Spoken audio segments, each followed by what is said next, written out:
Mheshimiwa Rais, Raila Odinga Stadium, utuongoze. Karibu utuongoze kwenye sherehe za madaraka. Peperusha bendera, peperusha bendera. Asante sana Boni Musambi. Thank you Maroon Commandos. Kwa heshima naomba tuweze kuketi tafadhali. Niweze kumtambua pia waziri wetu wa hazina ya kitaifa, mtoto wa hapa nyumbani, Mheshimiwa John Mbadi.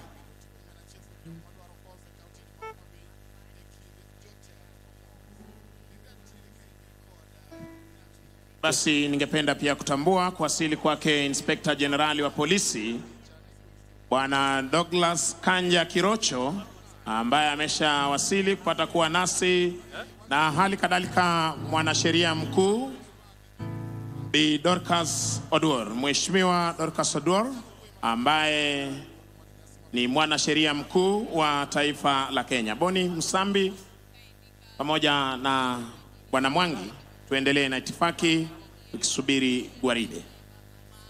Asante sana mwenzangu. Tukiendelea kuwatambua viongozi wengi ambao wameendelea kufika, tukitambua uwepo wa mawaziri wetu ambao wameshafika kuungana pamoja nasi. Kwa muda yote sasa tutaendelea kuwapata viongozi wengi na tutaendelea kuwatangazia wanaoendelea kufika.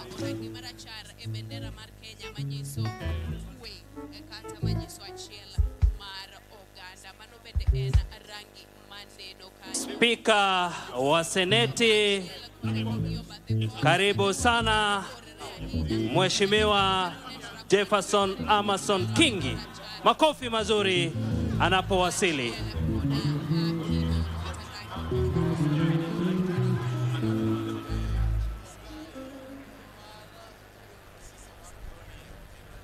Itambue pia kuwasili kwake Spika wa National Assembly Moses Masika Wetangula, Papa wa Roma.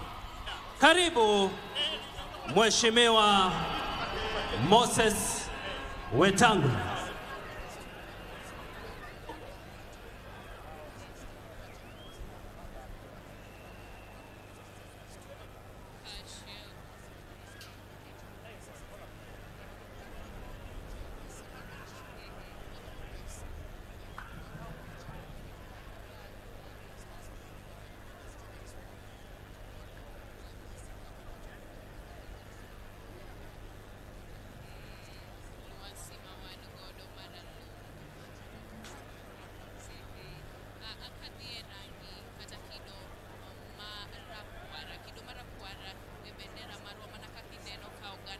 Maroon Commandos, mtupe burudani tafadhali tunaposubiri gwaride hapa uwanjani.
mcglobalradio.com.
Maroon Commandos.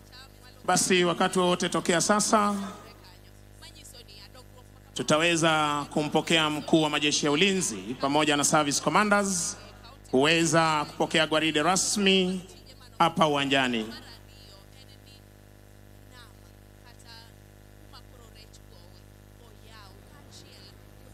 Wakati wote tokea sasa tutaweza kupokea mkuu wa majeshi ya ulinzi pamoja na service commanders kuweza kupokea gwaride rasmi hapa uwanjani.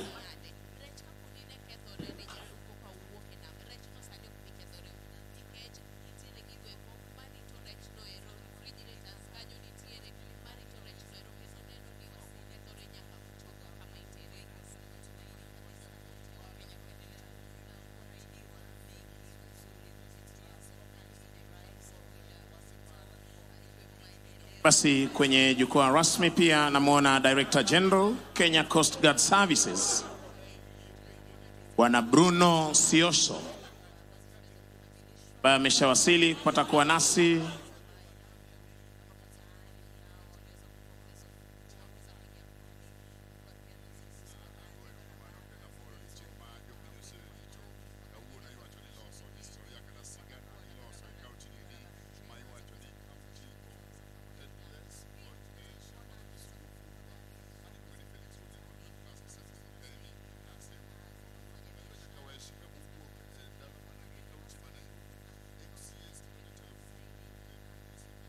Basi amewasili hivi sasa kuweza kupokea gwaride rasmi.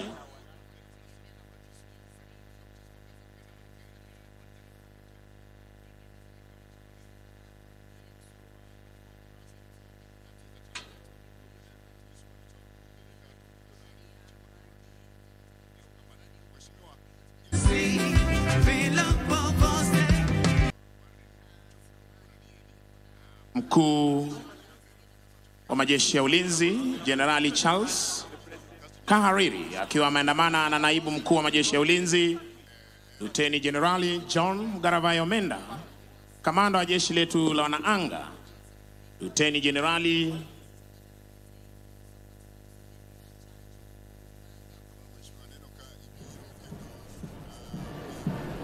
David Chemwena Tarus, kamanda wa jeshi letu la wanaanga Meja Jenerali Fatma Gaiti Ahmed, kamanda wa jeshi la wanamaji Meja Jenerali Paul Otieno War, na msaidizi wa mkuu wa majeshi ya ulinzi Meja Jenerali David Kipkemboi Ketel.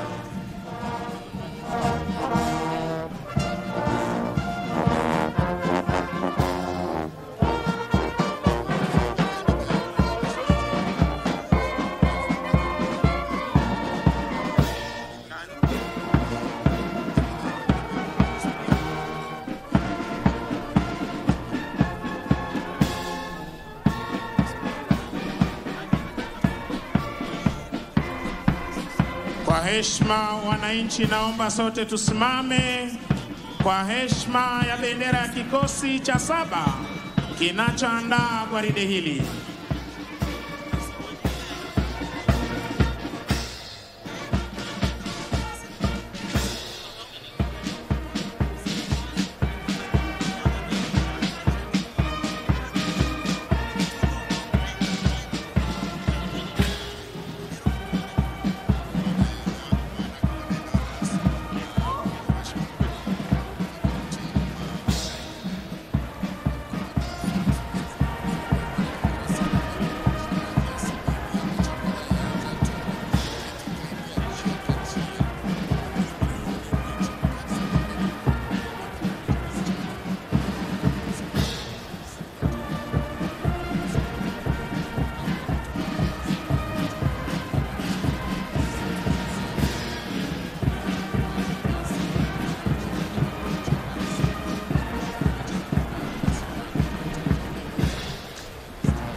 Asanteni kwa heshima, tunaweza kuketi tafadhali.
Basi baada ya parade adjutant kuhakikisha kwamba gwaride liko tayari siku ya leo, ni zamu ya mkuu wa gwaride hili kuweza kuchukua usukani wa gwaride kutoka kwake parade adjutant.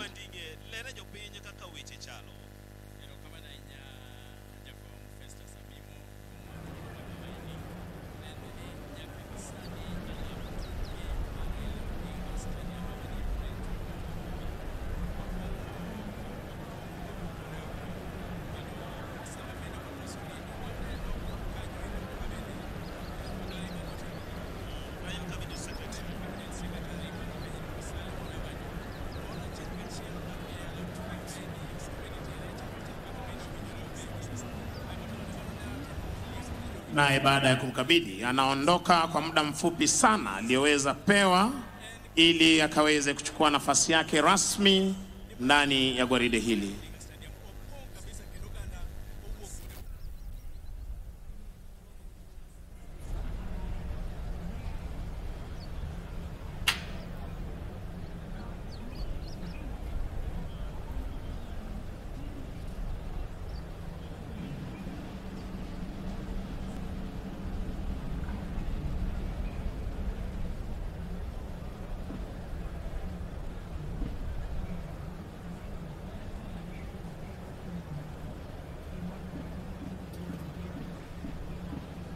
Basi kwa ishara ya ngoma ndogo hiyo, mkuu wa divisheni ya kwanza, divisheni ya pili, divisheni ya tatu na divisheni ya 4 wakiweza kuingia ndani ya gwaride kusimama mbele ya vikundi vyao.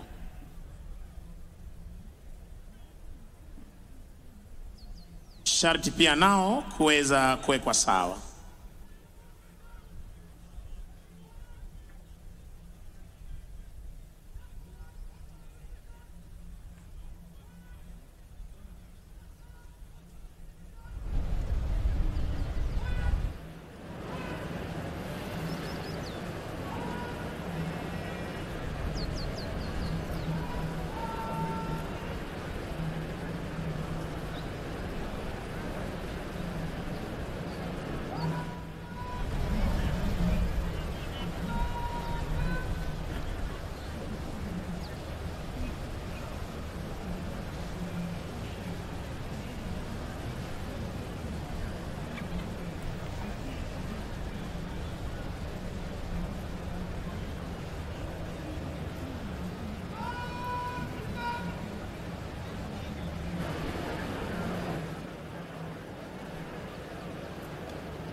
Naam, Spika mbunga yote mawili Bunge la Kitaifa likiongozwa naye Mheshimiwa Moses Masika Wetangula, Spika wa Seneti Mheshimiwa Jeffwa Amason Kingi, Mkuu wa mawaziri, waheshimiwa mawaziri, Gavana wa jimbo la Homa Bay, Gavana Gladys Atieno Nyasuna Wanga,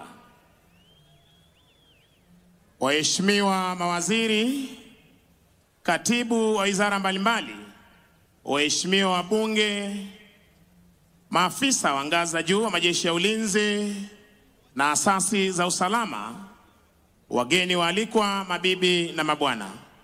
Karibuni leo tarehe mosi Juni mwaka huu 2025 kwa sherehe za madaraka gatuzi la Homa Bay. Wema uwanjani ni gwaride la heshima lililoandaliwa na majeshi ya ulinzi ya Kenya, mavazi mekundu jeshi letu la nchi kavu, mavazi ya samawati jeshi la wanaanga, mavazi meupe jeshi la wanamaji. Mkuu wa gwaride hili ni Luteni Kanali Daniel Mwange Msau. Divisheni ya kwanza ya jeshi letu la nchi kavu, kikosi cha 7 almaarufu Maroon Commandos, chini yake Meja Zefania Onyampu. Divisheni ya pili chini yake Captain Joash Kitai. Divisheni ya 3 ya jeshi letu la wanaanga chini yake Meja Felix Nyoro Karanja.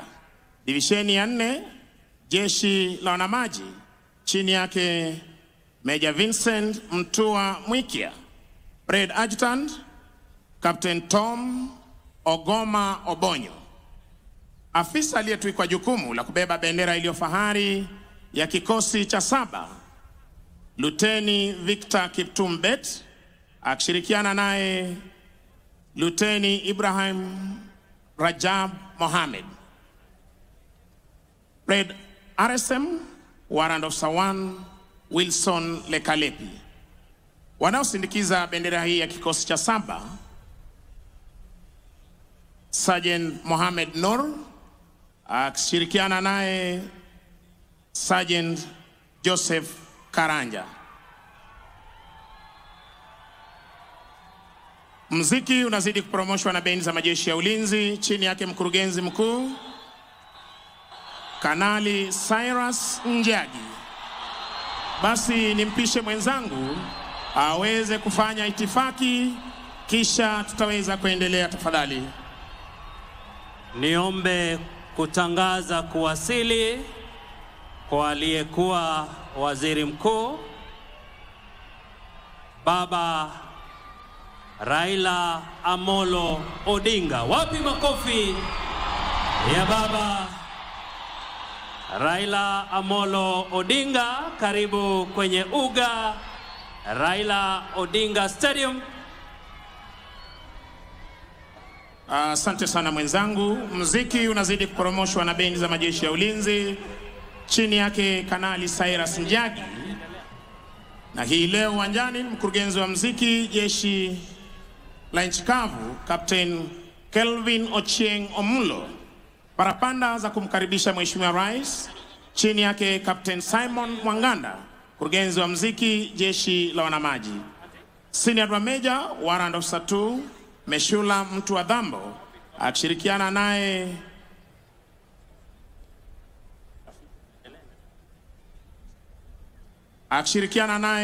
Senior Sergeant Patrick Mutisia pamoja na Senior Sergeant Simon Masinde, Sergeant Van Basweti na Sergeant Moses Lemashon wa jeshi la wanamaji. Flagstaff wakiongozwa naye Meja Ismail Olwal OGW na Meja Samson Bwana Kodo pamoja na Captain Jen Nasirian Lenguris watakaoweza kutuletea tamasha za ndege, pamoja na Captain Boniface Otori kutuletea wanamiavuli wetu. Basi kupata kusubiri kuwasili kwake mgeni wetu rasmi, Rais wa Jamhuri ya Kenya na Amiri Jeshi Mkuu wa Majeshi ya Ulinzi, nitampisha mwenzangu aweze kuendelea na itifaki. Asante mwenzangu, nitangaze tena kuwasili kwake Naibu Rais wa Jamhuri ya Kenya, Profesa Abraham Kithure Kindiki. Wapi makofi ya Naibu Rais, akiandamana pamoja na Daktari Joyce Kithure. Karibuni sana kwenye uga wetu wa Raila Odinga Stadium. Basi kupata kusubiri kuwasili kwake mgeni wetu rasmi muda wote tokea sasa, nitapisha Maroon Commandos watupe burudani. Maroon, tafadhali.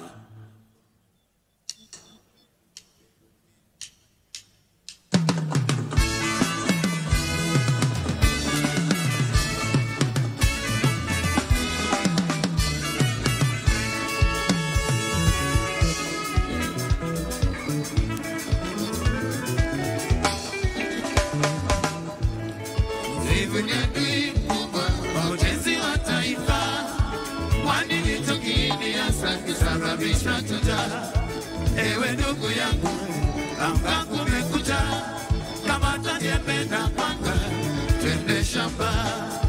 Hata wewe mwanangu, amka kumekucha, kwani hizi ndizo za kwenda shule. Hata wewe karani, amka kumekucha, kwani hizi ndizo za kwenda kazi. Vivu ni adui mkubwa wa ujenzi wa taifa, kwani ndicho kiini hasa kisababisha chocha. Ewe ndugu yangu, amka kumekucha, kama tajembe na panga, twende shamba. Asante sana Maroon Commandos. Shikilia Maroon Commandos tuweze kufanya itifaki. Asanteni sana. It is now my singular honor to welcome the President of Slovenia, Dr. Nataša Pirc Musar. Welcome to Raila Odinga Stadium for Madaraka Day. Tumkaribishe Rais wetu mgeni kutoka nchi ya Slovenia, Daktari Nataša Pirc Musar. Wapi makofi ya Mheshimiwa Rais. Welcome, Your Excellency. Maroon, tuendelee tafadhali.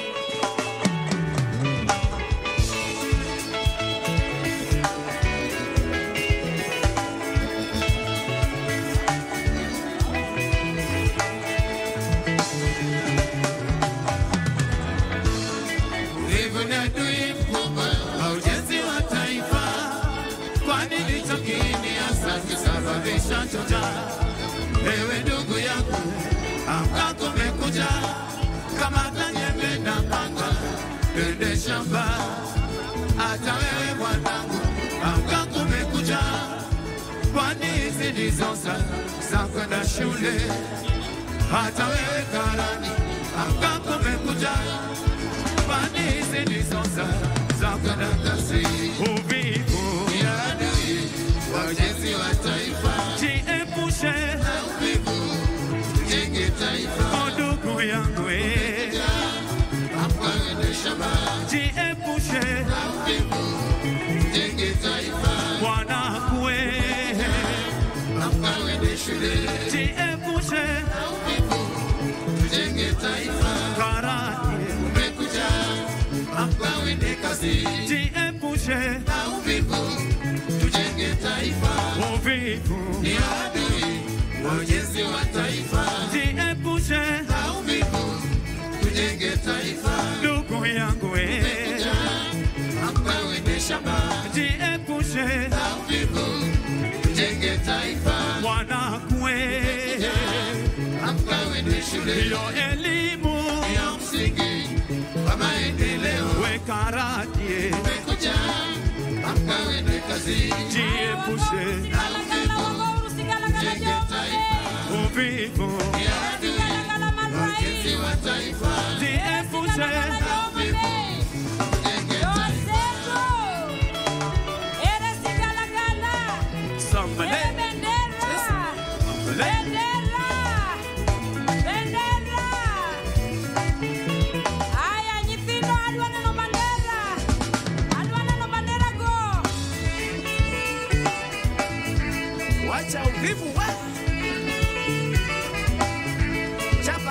chapa kazi.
Wacha uvivu we.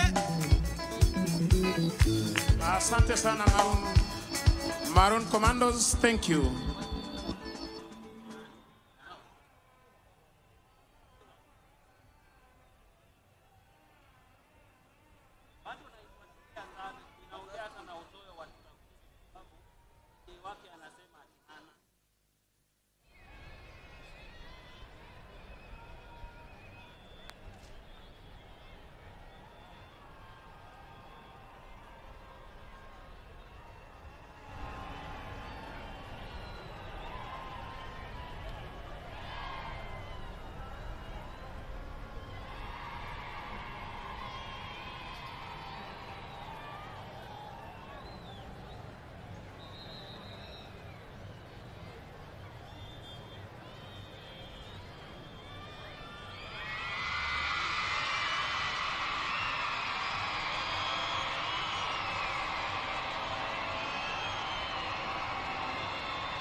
Niombe kutangaza kufika kwake mama wa taifa, Mama Rachel Ruto.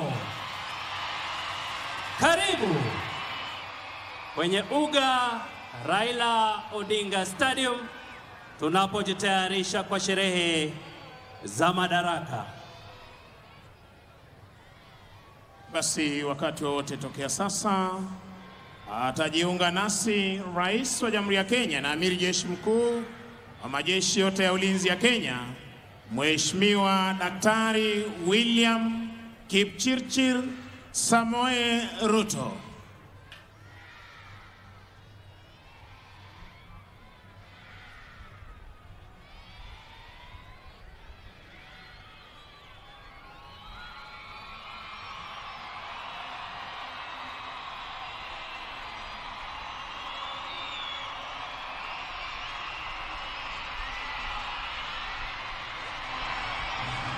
Basi kwa parapanda hizo ni dhahiri shahiri kwamba anajiunga nasi Mheshimiwa Rais wa Jamhuri ya Kenya, na niombe kwa heshima sote tusimame kumkaribisha Mheshimiwa Rais tukiongozwa na bendi yetu. Boni. Haya, wapi makofi Homa Bay. Karibu Mheshimiwa Rais William Ruto. Peperusha mikono wananchi. Bendera. Bendera. Bendera. Moja. Pili. Karibu. Mheshimiwa Rais. Homa Bay. Utuongoze kwa sherehe za madaraka. Moja. Karibu. Peperusha bendera, kila moja peperusha bendera. Karibu. Mheshimiwa Rais. Hapa Raila Odinga Stadium.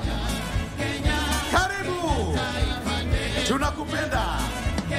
Tumesubiri, siku imefika. Wanafunzi, tupeperushe bendera juu kabisa. Karibu. Makofi. Makofi.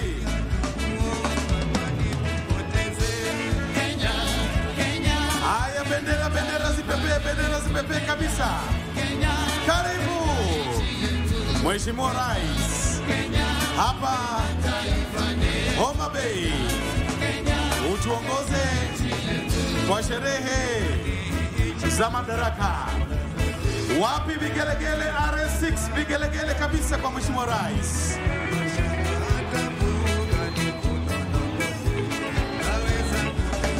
Karibu. Tumsalimie Mheshimiwa Rais, punga mkono. Karibu. Moja. Pili. Karibu. Tumsalimie Mheshimiwa Rais, punga mkono kwake, peperusha bendera kila moja. Karibu. Mheshimiwa Rais, kwa sherehe ya leo, kauli mbiu maji yetu, thamani yetu. Karibu. Haya, tupeperushe mkono kabisa. RS4. Karibu. Moja. Pili. Karibu Mheshimiwa Rais. Homa Bay. Raila Odinga Stadium. Utuongoze kwa sherehe ya 62 ya madaraka.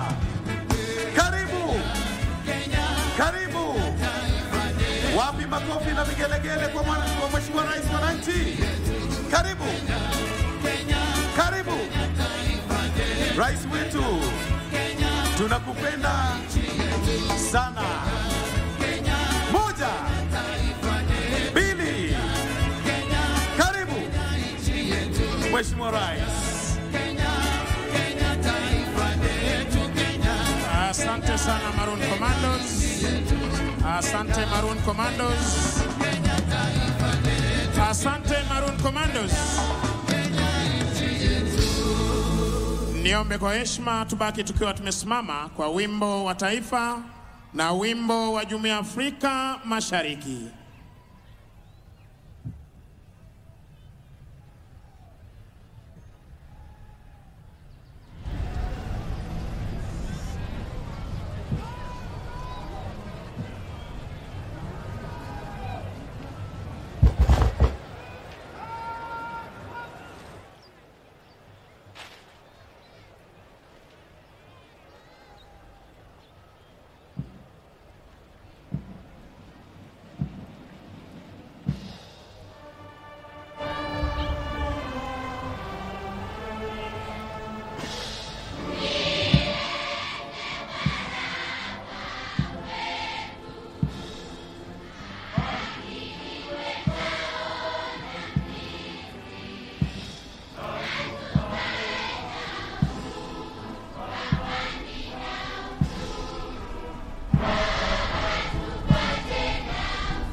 hivi sasa akija kumwomba kwa heshima Rais wa Jamhuri ya Kenya na Amiri Jeshi Mkuu wa majeshi yote ya ulinzi ya Kenya ruhusa ya kuweza kukagua gwaride la heshima laandaliwa na majeshi ya ulinzi ya Kenya.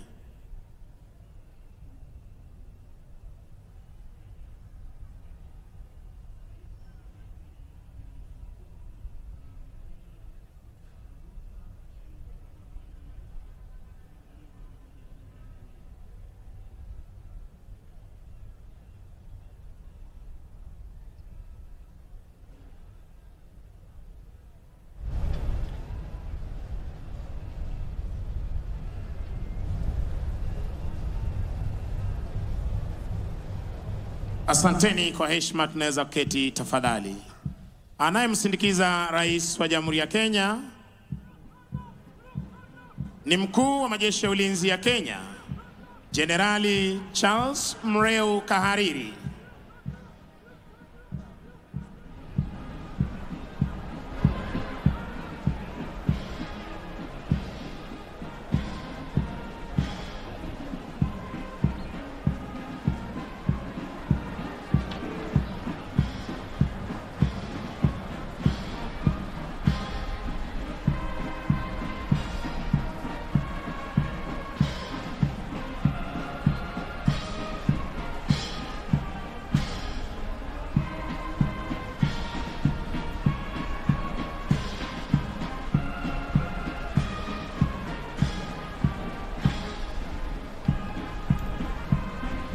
Bendera ya kikosi upewa heshima ya hadhi ya juu, unavyoshuhudia hivi sasa Mheshimiwa Rais akipeana heshima zake kwa bendera ya kikosi cha 7 jeshi la nchi kavu.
Mkuu wa gwaride hili hivi sasa akiomba idhini ya kuweza kuondoa gwaride uwanjani.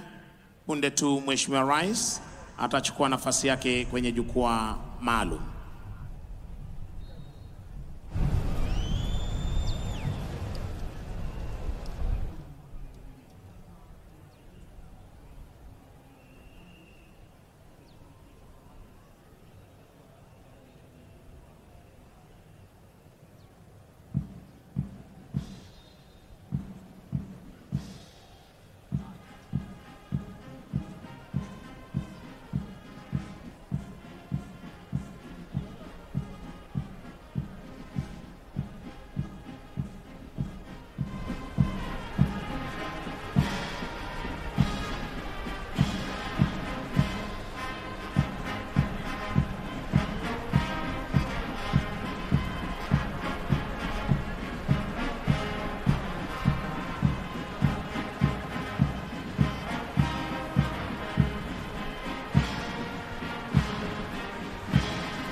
battalion.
Kwa desturi za kijeshi, sharti bendera ya kikosi kuwa mbele ya gwaride. Unavyoshuhudia hivi sasa, Color Officer na Parade RSM wakiweza kuchukua nafasi zao.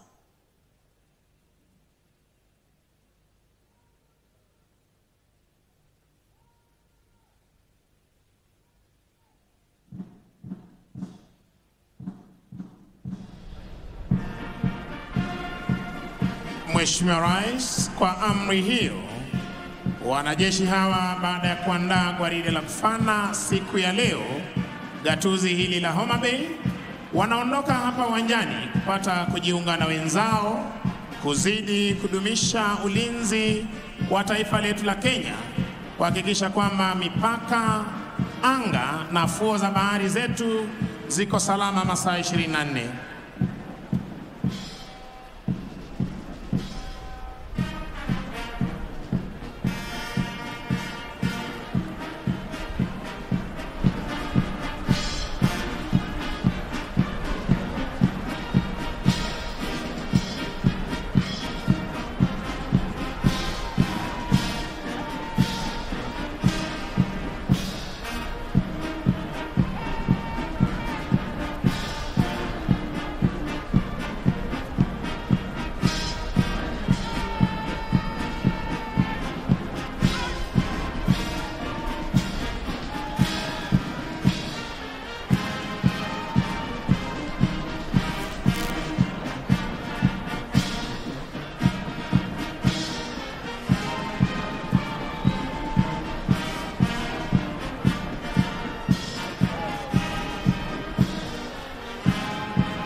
Mheshimiwa Rais, mkuu wa gwaride hili ni Luteni Kanali Daniel Mwange Msao, divisheni ya kwanza, chini yake Meja Zefania Onyango. Afisa aliyetwikwa jukumu la kubeba bendera ya kikosi cha 7, Luteni Victor Kiptum Bet. Divisheni ya pili, jeshi letu la nchi kavu, chini yake Kapteni Joash Kitai, wakiwa katika mavazi yao rasmi ya sherehe. Divisheni ya 3, Mheshimiwa Rais, jeshi la wanaanga, chini yake Meja Felix Nyoro Karanja, wakiwa katika mavazi yao rasmi ya sherehe. Divisheni ya 4, jeshi la wanamaji, chini yake Meja Vincent Mtua Mwikia, wakiwa katika mavazi yao rasmi ya sherehe. Parade Adjutant Captain Tom Ogoma Obonyo, mwekalama jeshi la nchi kavu. Mheshimiwa Rais, litafuata gwaride la vikundi litakalohusisha asasi zote za usalama, na kwa mengi zaidi nimpishe mwenzangu Masi Chitai na Corporal Jeffwa waweze kuendelea. Mheshimiwa Rais, linafuata hivi sasa ni gwaride la vikundi likiongozwa na jeshi letu la nchi kavu. Kikosi cha 20 cha wanamiavuli wetu A Company wakiwa wamebeba miavuli yao, wakiwa chini yake Meja Victor Machanule. Company CSM afisa mtolezaji la pili Jackson Muse Simboi. Kikundi cha kwanza chini yake Luteni Dennis Kimeli CTNA wakiwa wamebeba miavuli yao. Kikundi cha pili chini yake Luteni Lee Mbabu wakiwa wamebeba miavuli yao. Na kikundi cha tatu chini yake Luteni Esekon Elimlim wakiwa wamebeba miavuli yao.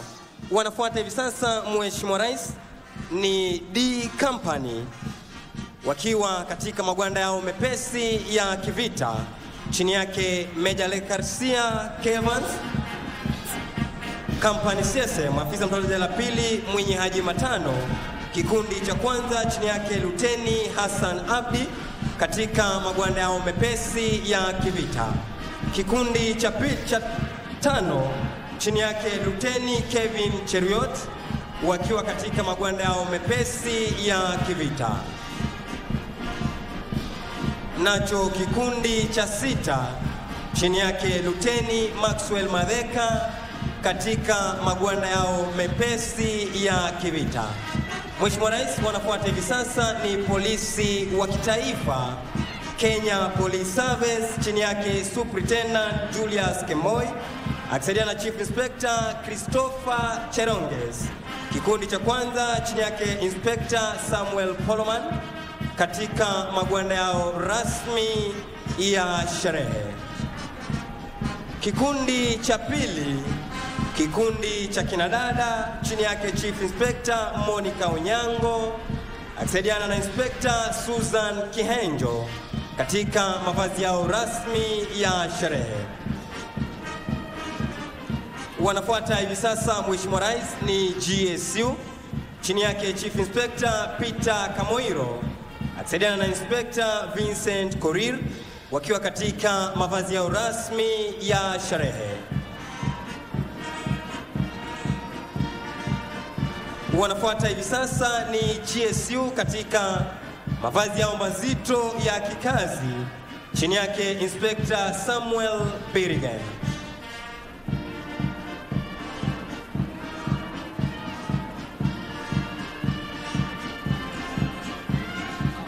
Mheshimiwa Rais, wanafuata hivi sasa ni kikosi spesheli cha kutumia majibwa almaarufu kama K9 Squad chini yake Chief Inspector Robert Ndegwa akisaidiana na Inspector Felix Uitunya. Mheshimiwa Rais, wanafuata hivi sasa ni polisi ni Administration Police Service chini yake Superintendent Bernard Wetete akisaidiana na Chief Inspector Godfrey Almasi. Kikundi cha kwanza chini yake Inspector Florence Kabongo katika mavazi ya rasmi ya sherehe. Wanafuata hivi sasa ni polisi wa kupambana na wezi wa mifugo chini yake Inspector Dennis Omondi katika mavazi yao mazito ya kikazi. Wanafuata hivi sasa ni polisi wa kupambana na majanga pale yanapoweza kuchipuka chini yake Inspector Hansen Ojakapel katika mavazi yao mepesi ya kikazi. Wanafuata hivi sasa Mheshimiwa Rais ni polisi wa kuchunga mipaka yetu chini yake Inspector Kevin Walukana Njani katika mavazi yao mazito ya kikazi.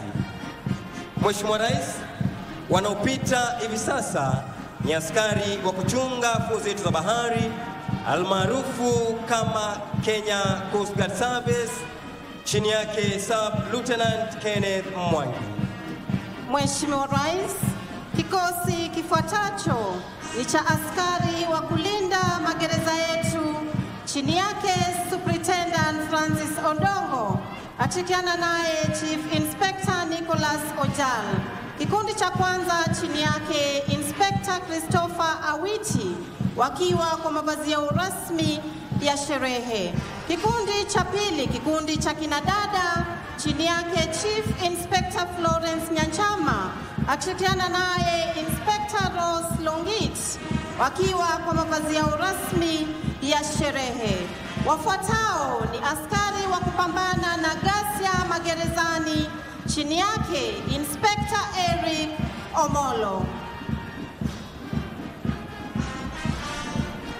Mheshimiwa Rais, wafuatao hivi sasa ni askari wa kulinda mbuga zetu za wanyama chini yake Warden 2 Anthony Otieno akishirikiana naye Assistant Warden 1 Jennifer Putunoi wakiwa kwa mavazi yao mepesi ya kikazi.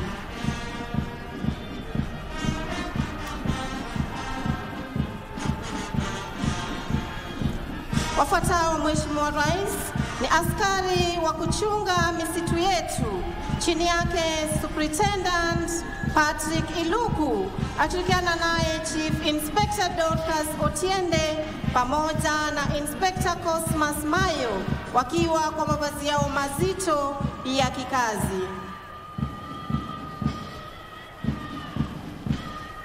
Wafuatao ni vijana wa huduma kwa taifa chini yake Superintendent Priscilla Andeyo akishirikiana naye Chief Inspector Silas Wanyama. Kikundi cha kwanza chini yake Inspector Matthew Longojine wakiwa kwa mavazi yao rasmi ya sherehe. Kikundi cha pili, kikundi cha kinadada chini yake Chief Inspector Rachel Mudhoni akishirikiana naye Inspector Joyce Ogango wakiwa kwa mavazi yao rasmi ya sherehe. Kikundi cha tatu chini yake Inspector Pascal Esirom wakiwa kwa mavazi yao mazito ya kikazi.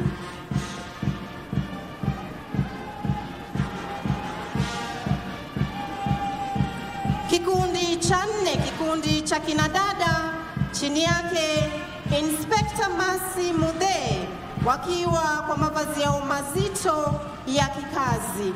Mheshimiwa Rais, wa kutufungia gwaride hili la vikundi ni askari wa gatuzi la Homa Bay. Kikundi cha kwanza chini yake Superintendent Nasser Ooko akishirikiana naye Inspector David Olum wakiwa kwa mavazi yao rasmi ya sherehe. Kikundi cha pili, kikundi cha kinadada chini yake Assistant Superintendent Lohama Juma akishirikiana naye Inspector Evelyn Omulo wakiwa kwa mavazi yao rasmi ya sherehe. Tuwasindikize askari hawa wa gatuzi la Homa Bay kwa makofi tafadhali kwa kazi nzuri wanayoifanya. Mheshimiwa Rais, ni zamu ya bendi za majeshi ya ulinzi hivi sasa kuweza kuondoka uwanjani chini yake mkurugenzi wa muziki Captain Kelvin Ochieng Omulo, Senior Drum Major Warrant Officer 2 Meshula Mtuadambo akishirikiana naye Senior Sergeant Simon Masinde, Sergeant Vine Basweti na Sergeant Moses Lemashon wa jeshi letu la wanamaji. Baada ya kuletea burudani la muziki uliopangwa ukapangika, Mheshimiwa Rais, litafuata tamasha la ndege zetu za kivita tukiletewa na jeshi letu la wanaanga, na kwa mengi zaidi nimpishe mwenzangu. Basi Mheshimiwa Rais, linafuata sasa ni tamasha la ndege za majeshi ya ulinzi. Kikundi cha kwanza hewani ni ndege aina ya Group 120 Alpha, leo hii zikiwa chini ya overall formation pilot Major Ivanda Ocheng Amonde, zikiwa ni ndege za mafunzo kwa rubani wa kijeshi za chuo cha mafunzo kwa rubani Aviation Center of Excellence. Tuwapigie makofi marubani hawa tafadhali kwa kuweza kutuletea onyesho, ndege hizi zikiwa katika 3-ship Vic formation. Sasa ndege zitakazofuata Mheshimiwa Rais ni zamu ya ndege zetu za kivita, ndege aina ya Tiger A5, ndege ambazo zina uwezo wa kupaa kwa kasi zaidi ya kasi ya leo Sababu kuu leo hii ni kutuonyesha maonyesho angani. Tunaweza shuhudia ndege hizi, Mheshimiwa Rais, 6 ship Vic formation. Tuwape makofi marubani wetu wa ndege za kivita leo hii zikiwa chini ya lead pilot Major Alois Kemboi. Mheshimiwa Rais, marubani hawa wakiweza kuachana moja baada ya mwingine ili waweze kutuletea maonyesho ya moja kwa moja hapa angani, wao kutuonyesha jinsi wao kukabiliana na adui angani, ardhini na kwenye fuo za bahari. Onyesho la kwanza, Mheshimiwa Rais, rubani atatuletea onyesho lijulikanalo kwa kimombo kama roll of top. Onyesho ambalo rubani atapaa kwa kasi kisha kuinua ndege kupaa ikiwa wima. Inapofika upeo wa kubaa, pasi itaweza kulaswa chali na kurudi mahali ambapo imetoka.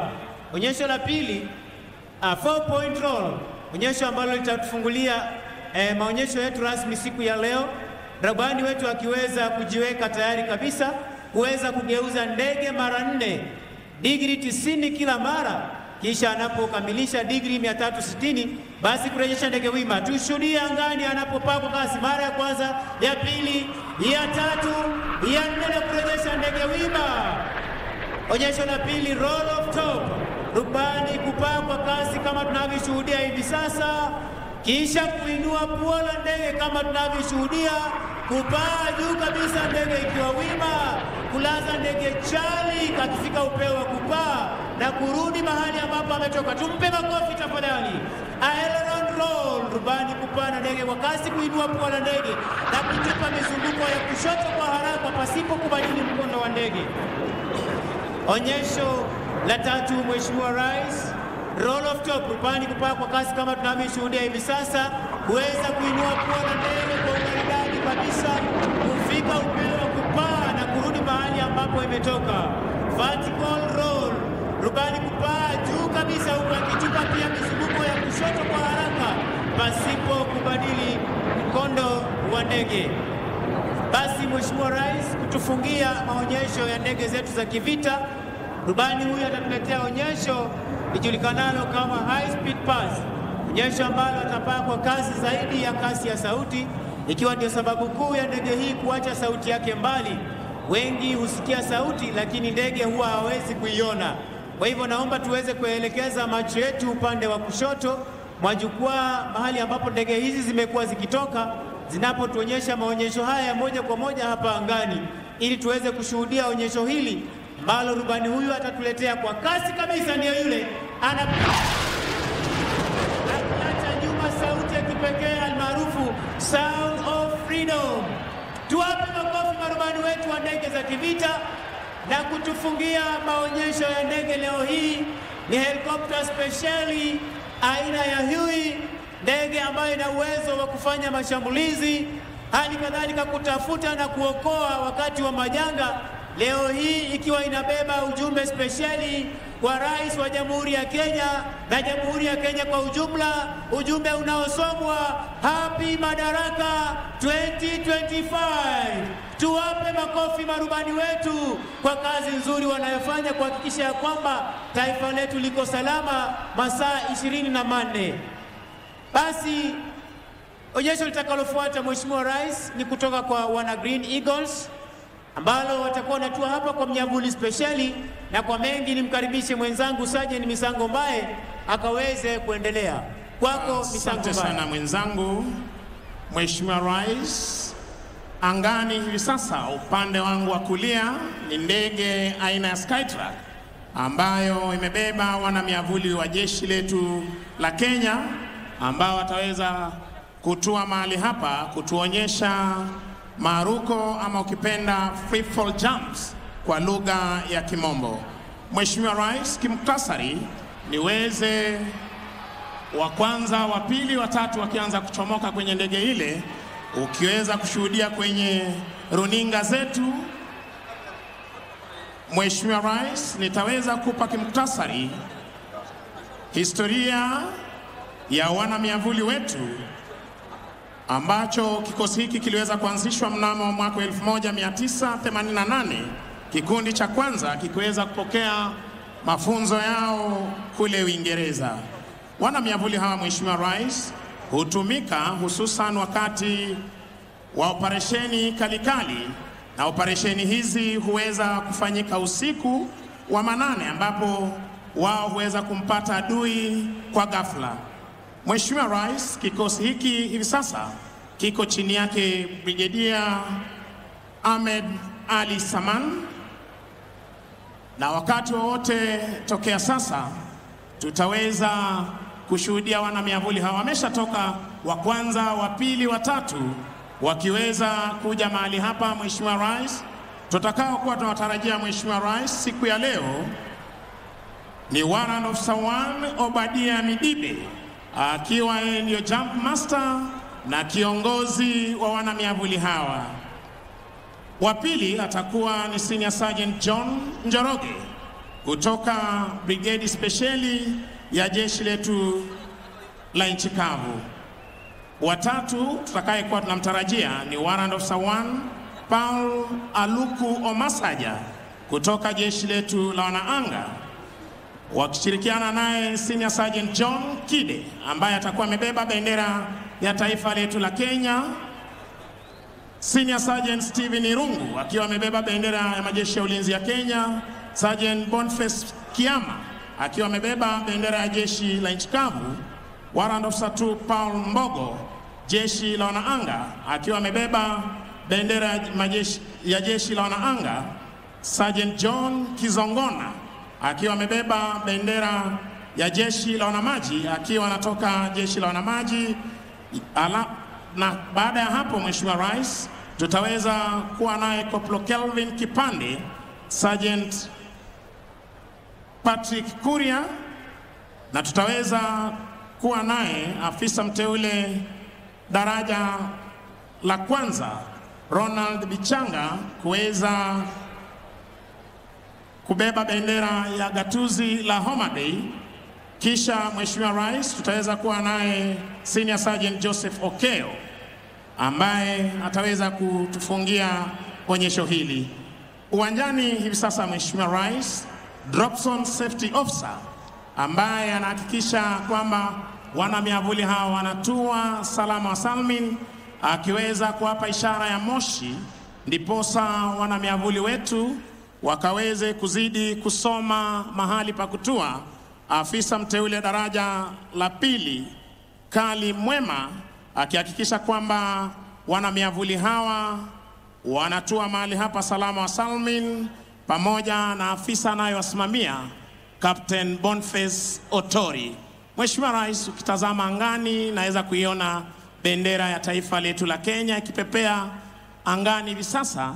Ndiposa Mheshimiwa Rais, kila wakati huwa tunasema tunaondoka uwanjani kwenda kwa ulinzi wa taifa.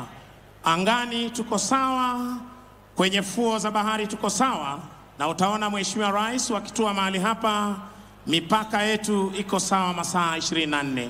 Tazama Mheshimiwa Rais anapopinda miguu yake kama mwewe na kuanza kusoma mahali atakapotua. Moja, akifunga break ya kwanza, ya pili. Tumshangilie kwa makofi mwana mwavuli huyu tafadhali, akija kwa umaridadi kabisa. Warrant Officer 1 Obadia Midibe, desired point of impact. Mheshimiwa Rais akiweza kuipata, akipata desired point of impact, mahali hapo ndipo adui alipo na ameweza kuanguka mahali pale. Wa pili Mheshimiwa Rais, tazama anapokuja kwa umaridadi na kufunga break yake, makofi kwake. Watatu makofi. Basi Mheshimiwa Rais, ukitazama kule angani, anayebeba bendera ya taifa letu la Kenya, Senior Sergeant John Kide, akisoma upepo kwa upole, kwa utaratibu, ujasiri tulio nao Mheshimiwa Rais wa kulinda taifa letu. Tazama Mheshimiwa Rais, katika mafunzo yao wao husema every jump is a new jump. Makofi kwake.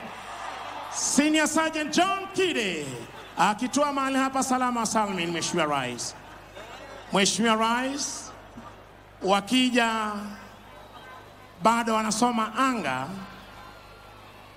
ambapo hii leo anayebeba bendera ya majeshi ya ulinzi, majeshi ya nchi kavu, akitua hapa salama wa salmin, akisoma upepo na kutua salama wa salmin, Mheshimiwa Rais. Tumpe makofi Mheshimiwa Rais.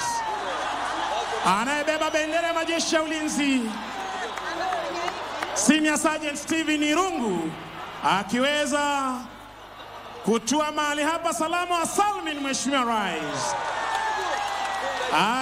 Jeshi akitua salama salmin, Mheshimiwa Rais. Basi Mheshimiwa Rais, ukiweza kutazama upande wangu wa kulia, anayebeba bendera ya jeshi la wanamaji ambaye ni Marine Commando, Sergeant John Kizogona, akisoma upepo kuja kwa utaratibu, Mheshimiwa Rais, kuweza kutua mahali hapa siku ya leo. Tazama Mheshimiwa Rais, kwa weledi na ujuzi walio nao, tumshangilie kwa makofi anapotua mahali hapa. Sergeant Kizogona, fika salama salmin. Akija kutua Corporal Kevin Kipande, fika salama salmin, Mheshimiwa Rais. Makofi kwao. Mheshimiwa Rais, isharti kwamba kila mmoja aweze kujivungia mwavuli wake anapotua mahali hapa salama wa salmin. Na ukiona wale ambao wanatua kule kando mwa uwanja, katika lugha ya kijeshi wanaweka sentry, anatua kwa umaridadi, tuwape makofi wanapotua mahali hapa salama wa salmin, wakiwa na ujasiri. Mheshimiwa Rais wa mwisho, Warrant Officer 1 Ronald Bichanga na bendera ya gatuzi la Homa Bay. Tunashangilia kwa makofi Mheshimiwa Rais. Asante sana Mheshimiwa Rais. Niombe kwa heshima uweze kuketi tunapoweza kuhitimisha vipindi vyetu vya kijeshi kwa ujumla. Wananchi wa Homa Bay, tuwape makofi wana miavuli wetu. Happy Madaraka Day! Basi Mheshimiwa Rais, unavyoshuhudia hivi sasa wakiweza kujikunjia miavuli yao tayari kuweza kutuaga hapa uwanjani baada ya kutua mahali hapa salama wa salmin. Hizi ni tamasha, japo wakati wa operesheni Mheshimiwa Rais, wao huwa wamejivungia zana zao za kivita, wakiwa wamebeba zana zao za kivita, miavuli, chakula watakayotumia kwa siku 7, kwa sababu operesheni fupi yao huchukua siku 7 kuendelea, wakiwa tayari kuweza kuondoka hapa uwanjani.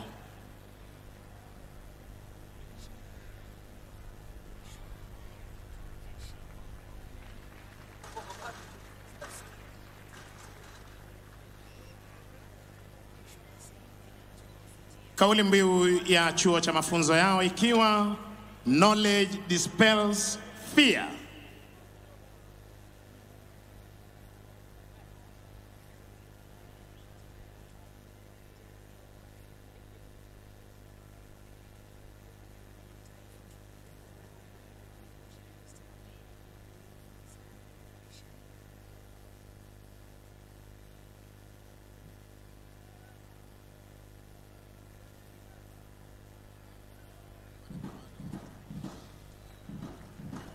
Tuwasindikize kwa makofi mazuri wanapoondoka hapa uwanjani.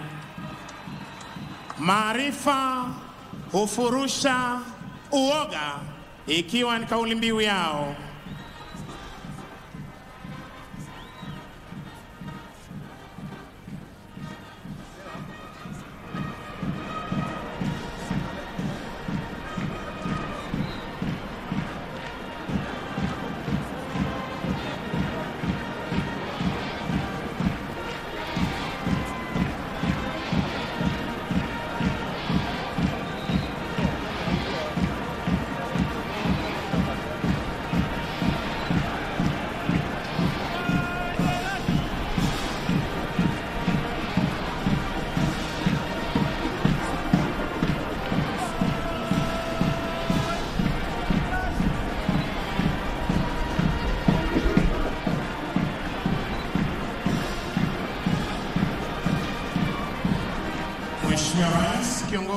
kiongozi wa kikundi hiki akiwa ni Warrant Officer 1 Obadia Midibe wakipeana heshima mbele ya jukwaa, na anayetufungia nyuma ni Warrant Officer 1 Paul Aluku Omasaja.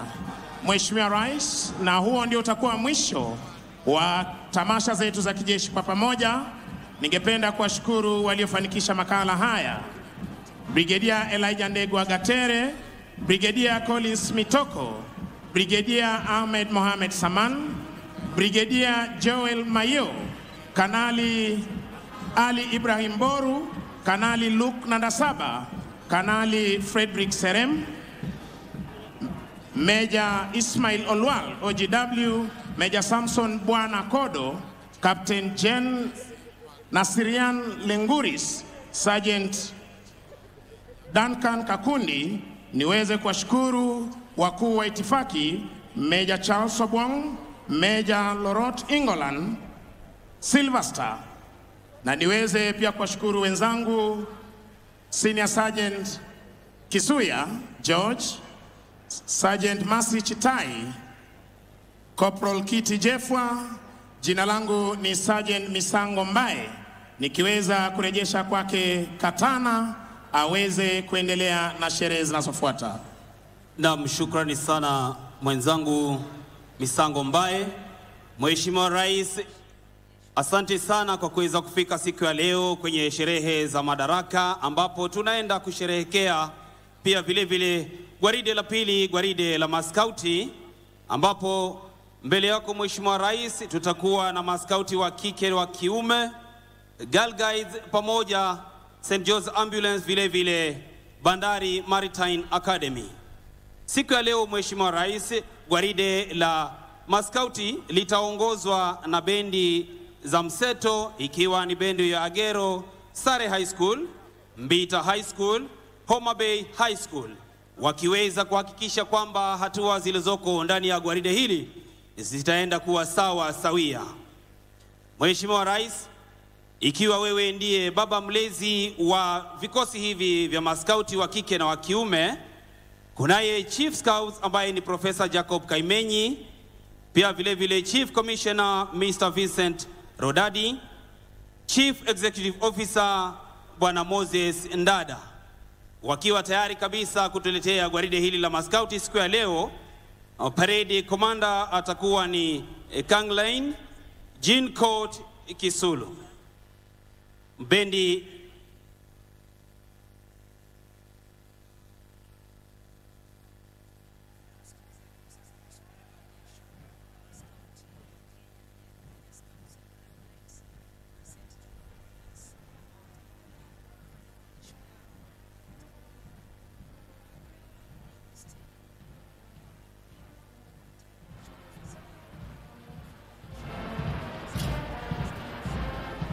Mheshimiwa Rais, bendi zetu zitaenda kutupromoshea miziki ya kizazi kipya, miziki ya awali na pia vile vile miziki ya dini, ili kuweza kushika katika nyanja zote za ukuaji wa binadamu.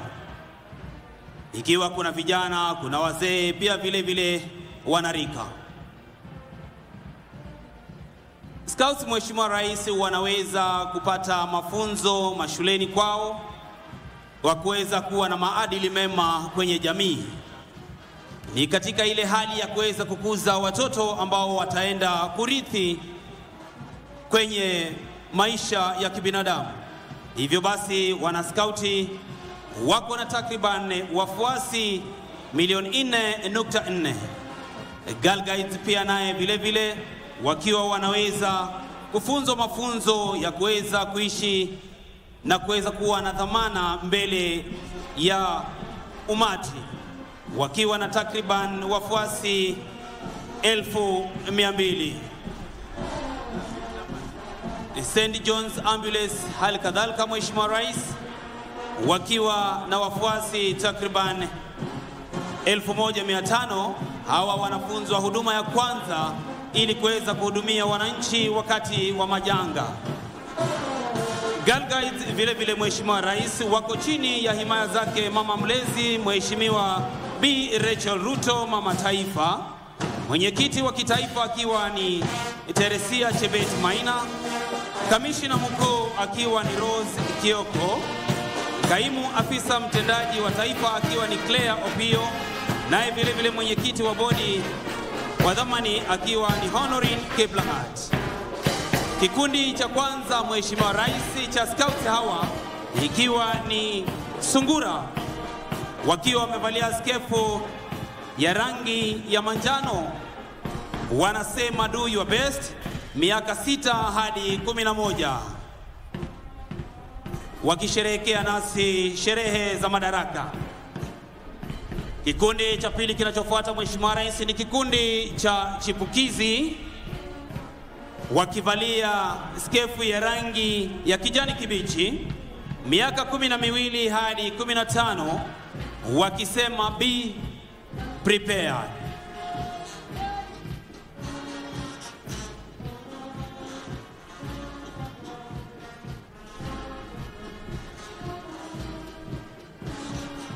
Kikundi cha tatu Mheshimiwa Rais ni kikundi cha wanadada ambacho kinajulikana kama Mwamba Scouts, wakivalia skefu ya maroon, miaka 16 hadi 18, mwito wao wakisema look wide, vile vile wakiwa na vijana ndani yao. Mheshimiwa Rais, kwa kutamatisha gwaride la maskauti ni kikundi jasiri, wakivalia rangi ya chungwa, miaka 19 hadi 26, wakisema service. Kwa kutufungulia Girl Guides, Mheshimiwa Rais, ni watoto wadogo kabisa wa miaka 3 hadi 6, shule ya chekechea, wanajulikana kama Rainbow,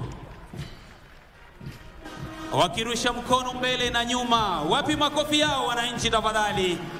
Vile vile kikundi kinachofuata Mheshimiwa Rais ni kikundi Brownie, miaka 7 hadi 9, shule ya msingi.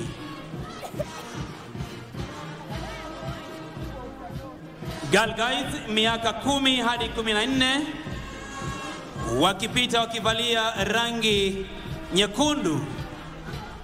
Vile vile Rangers, Mheshimiwa Rais, wanatufungia gwaride la Girl Guides wakiwa miaka 14 hadi 18. Wanaofuata Mheshimiwa Rais ni St. John's Ambulance kutoka shule ya Asumbi Girls High na vile vile Ogande Girls High.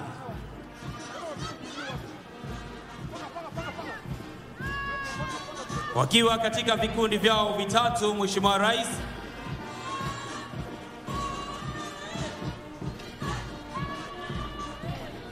Bandari Maritime Academy, Mheshimiwa Rais, hawa wanaweza kupeana mafunzo kwa vijana wanaofanya kazi ndani ya meli, ndani ya fuo za bahari na hata vile vile ndani ya maziwa yetu. Mheshimiwa Rais, ndio hao wanapita kwa maridadi kabisa.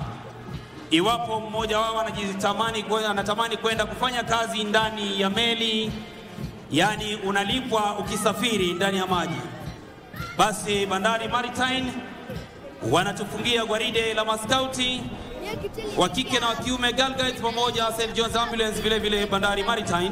Bendi yetu wanapotoka uwanjani, ambayo ni bendi ya mseto Agero Sare High, Mbita High School, Homa Bay High School, wakifunga gwaride hili.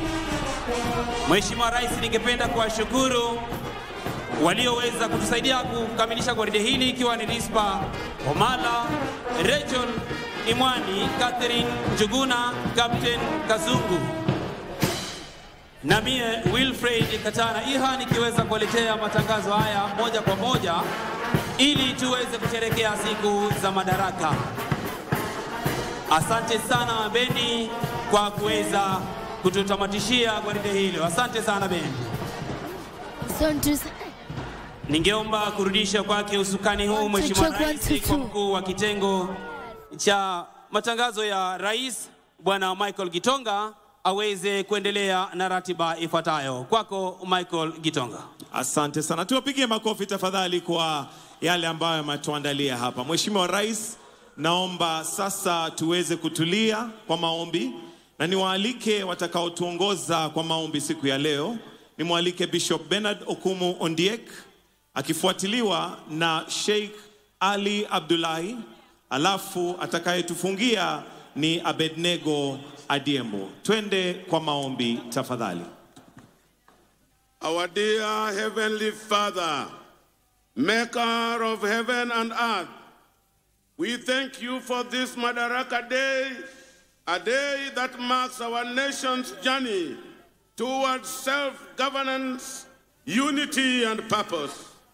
Lord, I lift the President of the Republic of Kenya, His Excellency Dr. William Samoei Ruto. May you grant him divine wisdom, strength, and vision as he leads this nation. Guide his heart with justice, compassion, and courage to make decisions that uplift every Kenyan citizen. I pray for the visiting president. God, keep our two nations united in peace and prosperity. I also uplift up Deputy President and all of the national leaders. I pray for the citizens of Kenya. God, I pray for hope, resilience, and opportunity in abundance. May every family be sheltered in your abundant love and grace. May your truth, love, and righteousness reign in every corner of this country. Oh God, bless Kenya in the name of Jesus Christ. Bismillahirrahmanirrahim. Kila jinsi la sifa njema ni lako Mola mlenzi wa viumbe vyote, mfalme wa siku ya misho. Ni wewe tu ndio tunakuabudu na ni wewe tu ndio tunakuomba msaada. Ya Allah, ambaye aliyeumba mbingu na ardhi, udumisha taifa letu amani, upendo, umoja, undugu na maendeleo. Ya Allah, tuliosanyika hapa kwa siku muhimu ya Wakenya wote, na hii madaraka tumepata kwa uwezo wako kwa kupitia wazee wetu waliotangulia, ndio leo sisi tunavujivunia. Ya Allah, tunakushukuru kwa hiyo. Tunazidi kukuomba, ya Allah, umjalie kiongozi wetu mheshimiwa Dr. William Samoei Ruto, umpe afya na maisha marefu pamoja na baba Amolo Odinga. Ya Allah, uwajalie viongozi wetu yote. Ya Allah, umjalie rais mgeni ambaye alitutembelea hafla hii. Umjalie mama wetu Gladys Wanga Nyasuna, umpe afya na maisha marefu. Ya Allah, ili watumie madaraka hii kwa manufaa ya kuinua taifa letu na kwa manufaa ya kuinua nchi yetu. Ya Allah, uko na uwezo, umjalie Kenya yetu, umjalie kaunti yetu. Amina ya rabbal alamin.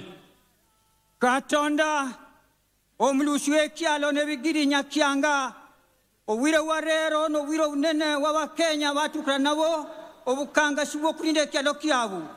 Katonda tukolotio awaga kabalwanire kyalo kina bamala kugona twamukono gao ne migizigi yabu ganyo warinde kayuwa omanyere Kenya ni serikali erindwe no munene kandi mukulundo munene Daktari William Samoei Ruto okole mirmogeza Kenya kweno wolu kandazo ngeganda zio nate zikole mirmalala tusabira omwiko ifu president oze kutuwano mugeni oganyumurinde kumira gaza kubanu Katonda sawa county zifu pirangwena brio zikole mirmogeza kandi Homa Bay Mama Gladys Wanga arinde Homa Bay no wolu wazoga watu wae kusawa ni kusasama Katonda nitola Kenya tamakono gao ganyo warre awariari abagala kureta erioga mukyalo ganyo wareta lala tukolemiri malala Kenya kikome kayuwa ni kusawa matinyu nizeze muwarre kyalo kuno kandi murinde kyalo kuno Katonda rinde kyalo kuno Katonda reto wolu tuonate tuikale no wolu Katonda otio kulugonzilu wao Rinda wa Kenya. Amen. Rinda wa Kenya.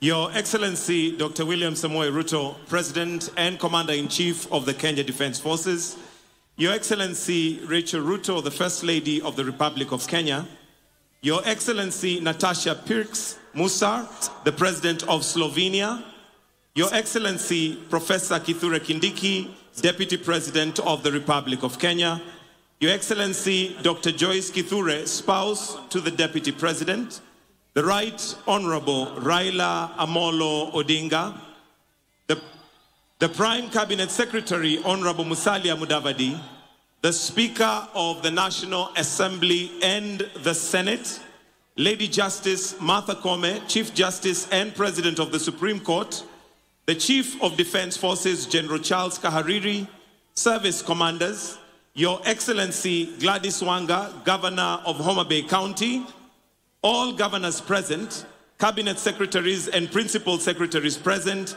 members of parliament, all senior national government and county government leaders, residents of Homa Bay na Wakenya wote ambao tunasherehekea siku ya madaraka ya leo. Mheshimiwa Rais, kwa niaba ya kamati andalizi ya tamasha hii ya siku ya madaraka, naomba utukubalie tuweze kuandalia burudani fupi. Wenzangu Beatrice Gatonye na Boni Musambi, mmetuandalia yapi? Hebu tuende kazi. Mheshimiwa Rais, tumetua Nyanza. Bila shaka hapa ni Homa Bay, moyo wa Ziwa Victoria. Na kwa kusema hivyo tunamaanisha kuwa burudani ya hapa huacha historia ikijirekodi yenyewe. Leo hii Mheshimiwa Rais, tumekuandalia mseto kabambe wa utamaduni wa jamii ya Dholuo, wasanii maarufu wa taifa, nyimbo za Injili, wakongwe wa Orutu, wapiga densi wa kuvunja sakafu ya jukwaa. Mheshimiwa Rais, leo utaweza kuwaona macho kwa macho wasanii wakali kutoka eneo hili, kama vile akina nani Maslin, Charles Odhiambo, Aroji Chogo, Papa T, Linda Wino na Kevin Gombe. Lakini kabla hawaja kuwa mastaa, Mheshimiwa Rais, walianza kama watoto, na ndio maana nasi tunaanza na watoto wetu wa Homa Bay. Leo tunajivunia zaidi ya watoto 500 kutoka shule 11 za gatuzi hili la Homa Bay, wakiwa chini ya uongozi wa walimu wao Eric Amuhaya, Faith Mbote, Ezekia Ogira, Suleiman Salim na Janet Langat kutoka Wizara ya Elimu. Watoto hawa watatumbuiza kwa nyimbo, mashairi, densi na michoro inayosifu taifa letu na kuadhimisha Madaraka Day kwa uzito wake. Burudani yote hii Mheshimiwa Rais iko chini ya kauli mbiu maji yetu, thamani yetu. Basi moja kwa moja kwa watoto na DJ Nez.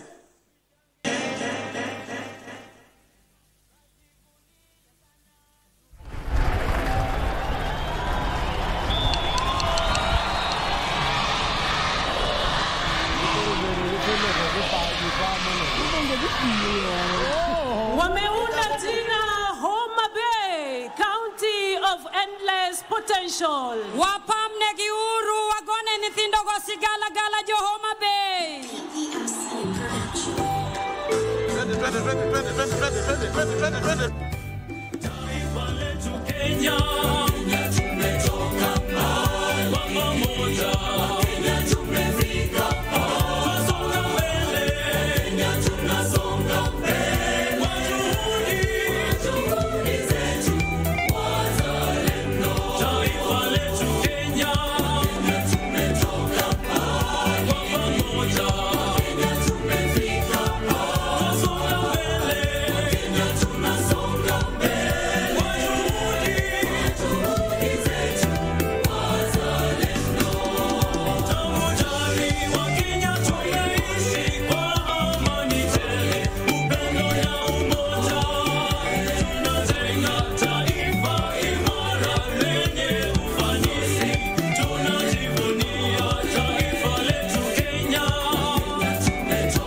Tazama Mheshimiwa Rais, umeunda mashua MV Homa Bay, na hii blue unayoona ni ziwa Victoria. Makofi kwa watoto.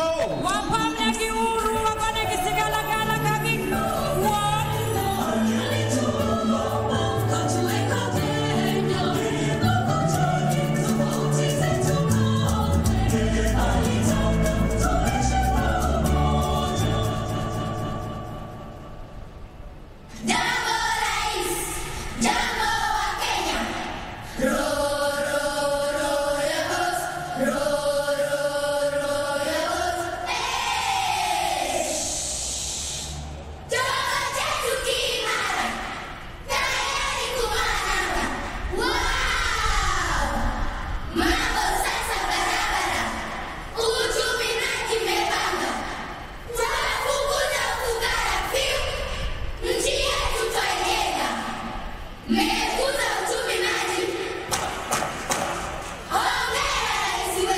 Hongera rais wetu kwa kukuza uchumi maji. Makofi kwa Mheshimiwa Rais. PPMC Production.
Wameunda jina Blue Economy. Watoto hawa Mheshimiwa Rais wanajivunia maji yetu ambayo ndiyo thamani yetu. Makofi mazuri.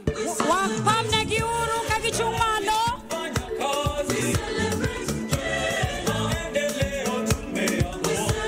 Wanaoingia sasa Mheshimiwa Rais ni wavuvi na wauzaji samaki. Waseme nawe kupitia shairi Mheshimiwa Rais.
President wetu mpendwa, tunakupenda sana. Unafanya kazi nzuri kujenga taifa letu la Kenya. Yes, Igwe. Malo malo malo malo malo malo. Malo malo Kenya yetu malo malo. Walimu malo, madaktari malo, wanamuziki malo.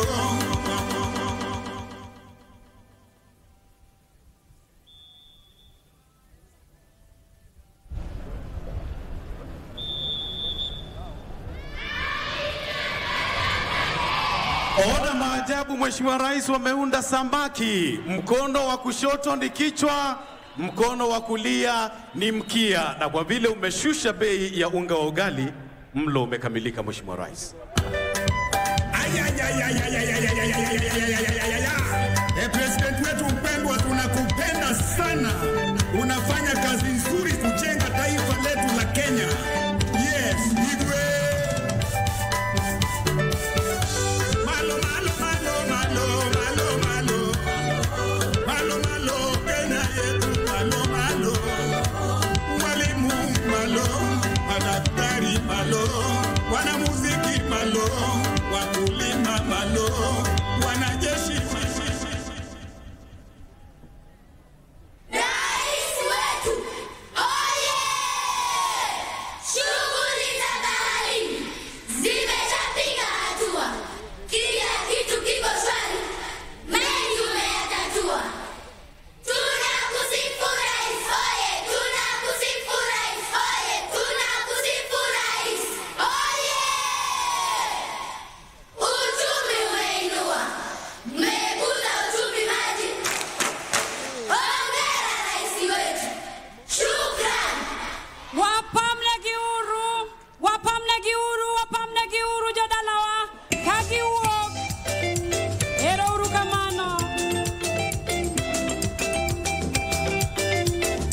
Na basi kwa ishara hiyo, Mheshimiwa Rais, tunahitimisha burudani bunifu kabisa ya watoto na kuwakaribisha wasanii mashuhuri, tukianza na nyimbo za kitamaduni. Super Cultural Group, Kagan Kochia Cultural Dancers, Ratonyo Traditional Dancers. Charles Odhiambo, Kennedy Orua, Peter Opio. Watakao kuandalia Ohangla ni Achieng' Nyarongo, Aroji Chogo, Freddy Jakadongo, Abongo Bwana, Oluch Digital, Papa T, Kaka Talanta, Odicho Jasuba. Wale watakao kuletea nyimbo za Injili ni pamoja na Milka Omondi, Linda Otieno, Owino, Fred Omondi, Christine Otieno, Paul Oleche, Kevin Gombe, Phoebe Moses, Irene Akoa na Janet Ohudu. Afrobenga, Mheshimiwa Rais, ni Awiko Wudinjapala, Lizi Seme, Abungu System, Kapweps Anto, Eda Anyon, Omondi CEO, Sherina War na Linda Matiko, the Rumba Queen. Kazi kwenu.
Sikunde wabeyo kendo nyanga fujo punje walungo.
wanang'aa kwa bidii na hekima, wanajenga taifa bora. Oh Kenya, tuko mbele. Kanya mwapa chodo ngagwelo dala, anayonda kugona sigalagala. Kenya nchi yangu ninayoipenda sana, Luanda mara Afrika dongienda. Oh Kenya bena, oh Kenya bora, Kenya marwa afya bora, maisha bora. Hospitali kote hadi mashinani, matibabu yameimarika katika kila pembe ya nchi yetu. Wauguzi wote baraka tele, heko kwa wizara ya afya, mbele tuzidi. Nyalo luonga CEO Jakanya mwango mabei mano piny mipuoyo ugatuzi kelo dongruok miwuoro kila county kelo something esan awacho san mashinani pongo san go down pia industry jodala puro farm jomoko timo mining jolupo nie nam kila county kelo something na Kenya na combine kwa dhie bab jo adhula nie bab jo rugby kelo sifa jong'wech medo ga jua kali gero piny jo office loso plan kila ng'ato kelo something na Kenya na combine. Usalama wetu sisi upo mikononi mwetu sote, uanze na mimi na wewe na yeye. Maafisa wetu wako imara kama simba, mipaka zetu zote kweli wamelinda. Viongozi wetu wote pamoja na raia, alitamani wewe wabadilike, vinywani nyanwa nyakamila mo. Mabungu tumtopokla, ajira wero tuwa, sele kwetu kitwa, dala waroko welo. Wabiro dio nyime kwa makolwedo, riulo egi magare. Jo Kenya wameduru gikina, kawatio mate, wabiro kelo loko. Usalama, usalama wanza na mimi na wewe. Usalama, tunadumisha usalama sisi wa Kenya. Usalama, usalama wanza na mimi na wewe. Usalama, tunadumisha usalama sisi wa Kenya. Tunatangaza amani na upendo. Wakenya wote uhuru tuko nao. Twatekeleza wajibu wetu sisi. Tunatangaza amani na upendo. Wakenya wote uhuru tuko nao. Tunatangaza amani na upendo. Wakenya wote uhuru tuko nao.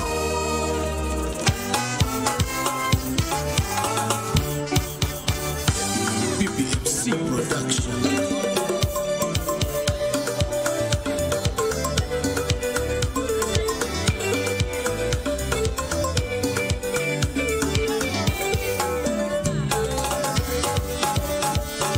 Kenya wote sote tunafurahia, umoja undugu tunasherehekea.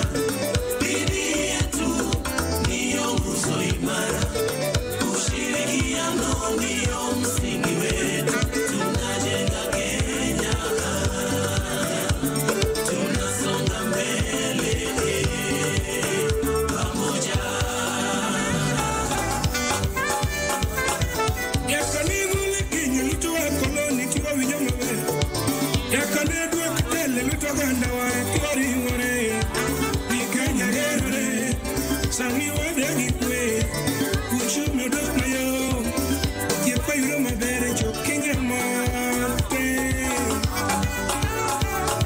Viongozi wetu wote tushikamane kwa pamoja, tujitume kila siku, tujenge Kenya. Wakubwa kwa wadogo, tujipende kila siku, yenye nguvu kwa wanyonge, wote tujijenge. Sami wadogore katubendu neno kipayo mbeche. Arita kwe beberu minetimo alati lielo teche. Tije beyudore vijene matindo lori mbegeche. Sigala gala lukundi mora sigala gala.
kama mbuga ya wanyama, pia iko Kenya.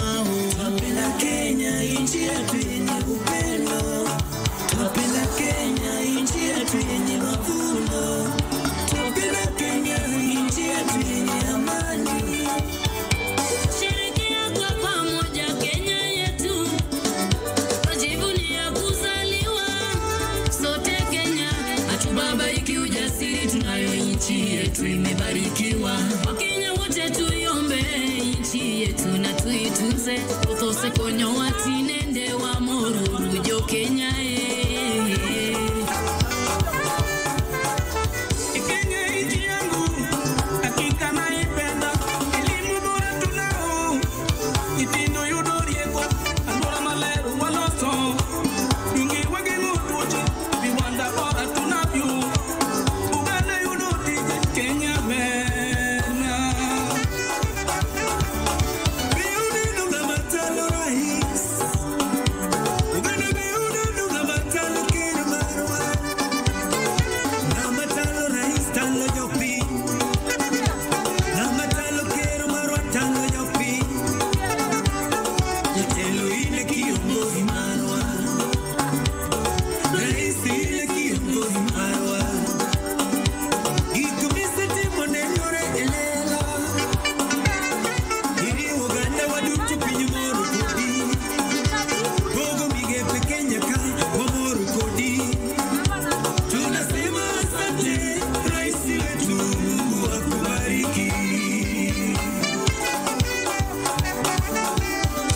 Evidokiwa dasi wurianga na moro Kenya, amoro Kenya, awuna moro Kenya. Jitele chunkuru, chumanu fana yupi, jongesi chunkuru, chumanu miali yupi, jopin chunguru, chumanu kamnerais. Ani chunguru, chumanu kamnerais.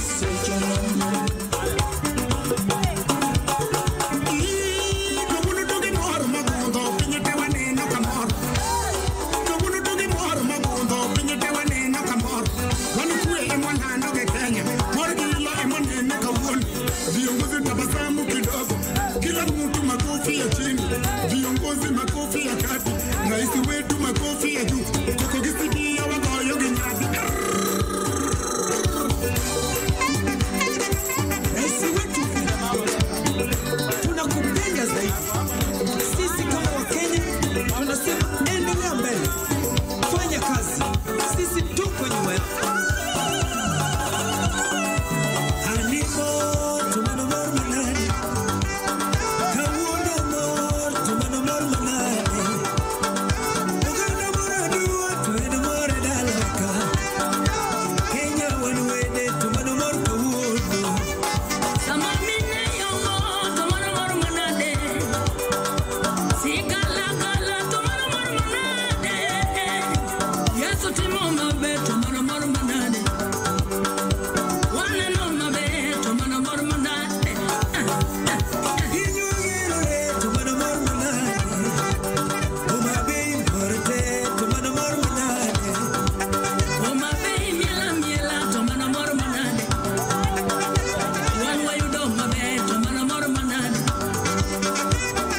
mor tomano mor manade, animo tomano mor manade.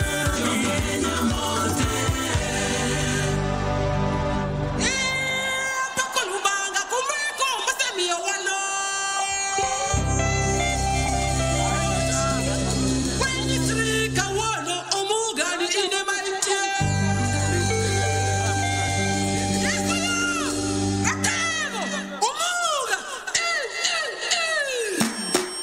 Oloyo lwen, yes oloyo lwen, e anaye mi yes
mako die rundo rundo rundo Yesu mako kuo no no no no no no Yesu mako kuo no no no no no no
Mheshimiwa Rais, tunafika mwisho sasa wa burudani na tunaomba tuwasapoti wasanii hawa kwa kuwafollow katika mitandao yao ya kijamii.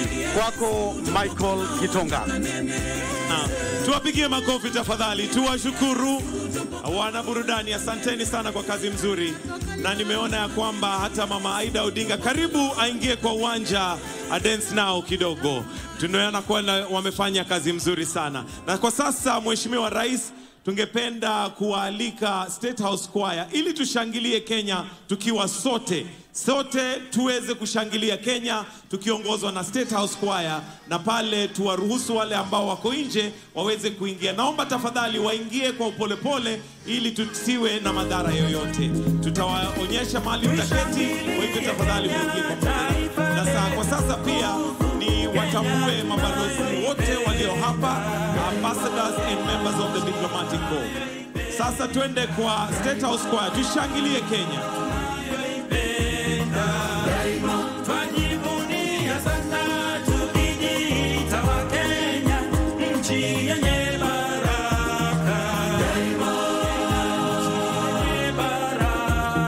Wananchi walio nje tafadhali wanaomba kuingia. Chiefs, tuwaruhusu wananchi waweze kuingia.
Haya, wananchi tuendelee kushangilia tukifurahia. State House Choir turudie, tushangilie Kenya, tuendelee kushangilia Kenya.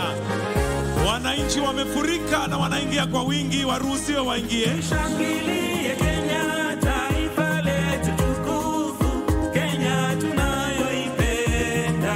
Daima. Tunayoipenda. Daima. Tunayoipenda. Daima. Twajivunia sana tukijiita wa Kenya, nchi yenye baraka. Daima.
Keti tafadhali, ili wale ambao wanaingia waweze kupata nafasi. Wale tuko mbele tunaweza tukaketi.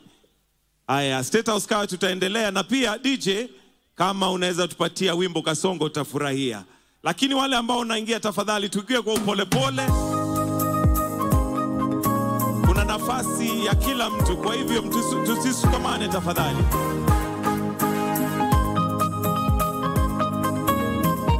Naelezewa ikipatikana iwekwe, tukingojea kwa wananchi waingie.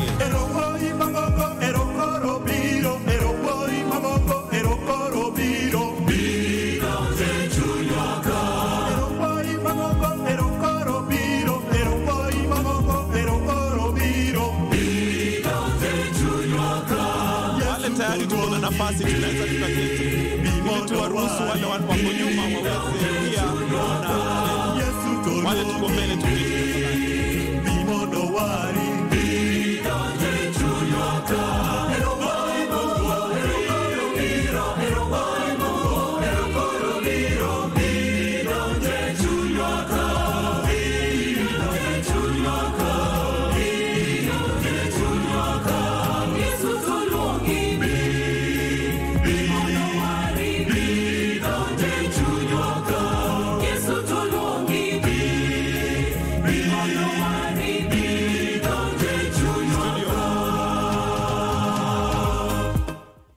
Aya basi wananchi, tukiendelea kuingia, nataka sasa tuende katika kurasa lingine ambalo ni la hotuba. Na nataka kwa sasa nimwalike gavana wa Homa Bay, Gladys Wanga. Hebu tumpigie makofi gavana wa Homa Bay, Gladys Wanga, aje anene mafupi. Karibu Madam Your Excellency.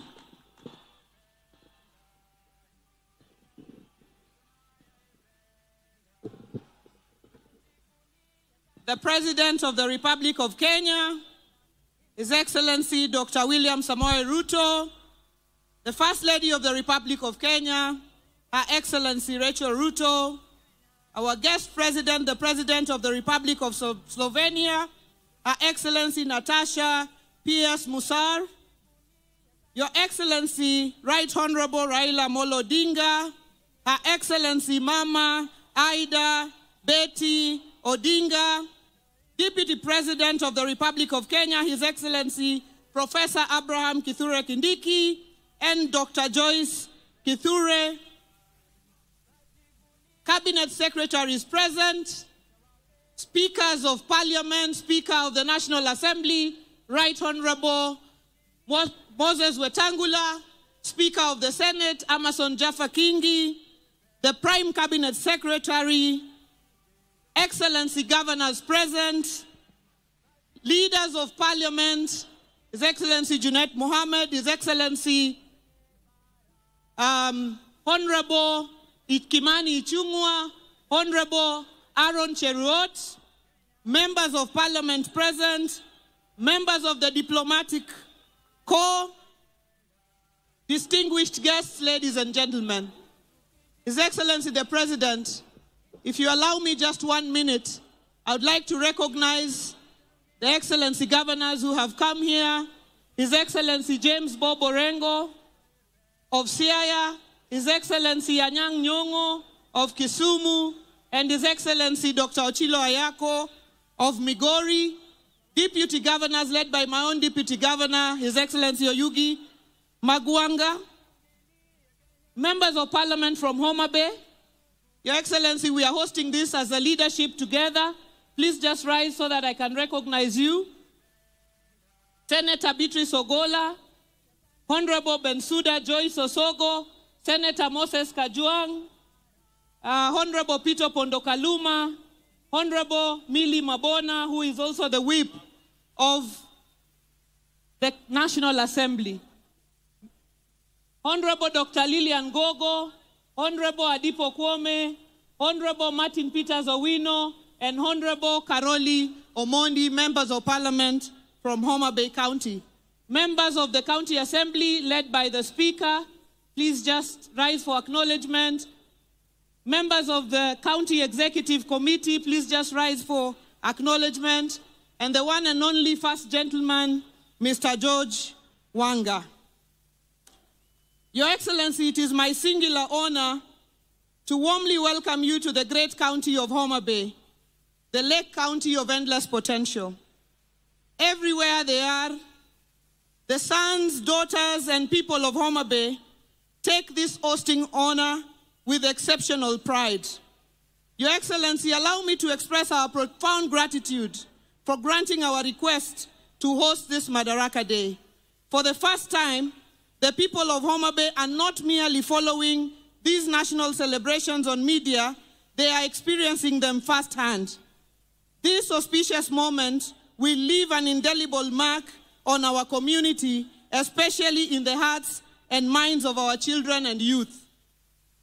Your Excellency, we are grateful that just 6 months ago, during the finals of the Genoa Governor's Cup, you pledged to complete the expansion of our stadium. Today, we proudly unveil a 12,000-seater capacity, canopy-covered stadium, ongoing of our dualing of our main highway, expansion of Kabunde airstrip, and upgrading of various roads in Homa Bay town. These developments are a testament to your commitment to keeping promises. Your Excellency, ladies and gentlemen, let me tell you about Homa Bay. Our name is derived from the majestic Homa Hills and the lakefront, the bay. Of the 6% of Kenya's Lake Victoria, almost 80% lies within Homa Bay County. It is a beautiful gem with scenic beaches, beautiful sunsets, breathtaking hills, the Ruma National Park and the rare Roan antelope, Simbi Nyaima and its flamingos, and the beautiful islands of Mfangano, Rusinga, Takawiri, Kiwa, Kibuogi, Ringiti, Ngode, among others. Homa Bay offers an abundance of natural wonders. On this historic event, as we celebrate the 62nd Madaraka Day, let me reflect on the contribution of Homa Bay's legends in the making of our nation. Gor Mahia, Ojijoteko, Tom Mboya, Paul Mboya, Otieno Kajwang, Orwa Ojode, Dr. Odhiambo Mbai, the chair of the Devolution Committee during the Constitutional Review, among others. It is befitting that we named this magnificent stadium Raila Odinga Stadium in Homa Bay, Rosh, to honor and celebrate the father of devolution in Kenya, Baba Raila Amolo Odinga. Asante Baba for defending devolution. Ladies and gentlemen, in celebrating women's leadership, as a member of the G7 Women Governors Caucus, we are delighted and inspired to be joined today by our guest, Madam President, Her Excellency Natasha from Slovenia, the only country in the world with love in its name. We celebrate women leaders on whose shoulders we stand. Mama Phoebe Asio, Mama Rachel Ruto, and Minping, Her Excellency Dr. Canon Ida Betty Odinga, among many others. We thank the people of Homa Bay for electing women leaders, as we are among the few counties that have achieved the 2/3 gender rule, with the election of Honorable Millie Mabona, Honorable Dr. Ivo Bara, Honorable Dr. Lilian Gogo, Honorable Bensouda, and Senator Beatrice Ogola. Your Excellency, we celebrate your government's partnership with Homa Bay County, anchored in our constitutional framework. Since independence, no administration has matched your dedication to our development. The construction of 10 fresh produce markets in Kijebi, Luanda, Sindo, Mbita, Ndiwa, Rodi Kopany, Hindu Bay, Misambi, Kobodo, and the Homa Bay Fish Market at the lakefront, which you launched on Friday, will economically empower and dignify our farmers and traders. We thank you for approving additional markets in Kadongo, Kosele, Nyangueso, Pala, Sikwadi, and Rangwe.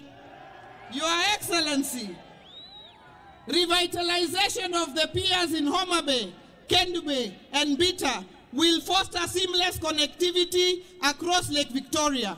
In the near future, you will launch the Lake Victoria Public Ferry. Your Excellency, in line with this year's theme of the Blue Economy and Maritime Affairs, we request your government to support the setup of the Blue Economy Center of Excellence at the Tom Mboya University, lake safety for our fisherfolk, support for our beach management units, and inclusion of women and youth to attain the 52,000 potential blue economy jobs in Kenya. We applaud the commencement of construction of critical road networks including the Mfangano Ring Road, Rusinga Ring Road, Mbita Sindo Magunga Sori Road, Kadel Kanyadiang Road or the Ojijoteko Road, Rangwe Oboke Nyaburu Road, Rangwe Ndiru Road, Kadongo Gendia Road, Nambakaraboka Diedo Road, the Gor Mahia Ring Road, Wahambla Imbo Road, La Laruga Road. The Gor Mahia, which you launched just the other day. These projects will enhance connectivity and drive economic growth for our people. Your Excellency, as a county, since coming into government 2.5 years ago, we have raised our on-source revenue by over 700%, from 191 million to over 1 billion shillings. Using this enhanced on-source revenue, we are constructing a 5-story accident and emergency block in our Homa Bay Teaching and Referral Level 5 hospital, which will serve as our referral hub, our commitment to a healthier and wealthier county. We are aggressively addressing infant and maternal mortality and combating the triple threat of gender-based violence, HIV, and teenage pregnancies.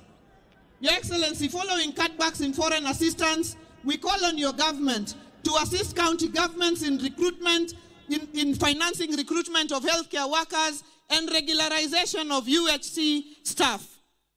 Showcasing our boundless agricultural potential, according to the KNBS, Homa Bay is the leading producer of fish, sunflowers, sweet potatoes, and peanuts in Kenya, the second largest producer of cotton, and the top 3 millet and sugarcane producer, not forgetting our sweeted pineapples from Olare in Kochia. The establishment of the Riwa Special Economic Zone and the County Aggregation and Industrial Park, in partnership with your government, will facilitate value addition, agro-processing, industrial growth, wealth, and job creation. The setting up of the fish processing plant by Victory Farms aligns with our vision for private sector partnerships. We call on more private sector players to set up at the Riwa Special Economic Zone in areas of cotton ginning, edible oil processing, sweet potato pelleting, among other value chains. We request your government, Your Excellency, to support us with the horizontal infrastructure at the Riwa SCC. Your Excellency, we are committed to education. We have built 241 classrooms under a program dubbed Dondoa Kaunda in the last 2 years. Our Fundi Mangula Vocational Training Scholarship, Fins to Swim Scholarship, and bursary program support over 20,000 beneficiaries every year. We thank all our partners for their support across various sectors. Joturuawa mabor, tokendo wadi mabor. The construction of our new county headquarters in partnership with CPF is now nearly complete, and it will provide a one-stop shop for all government services, complete with a Huduma Center. This project is part of a broader vision to transform Homa Bay into a vibrant economic hub and a gateway to East Africa.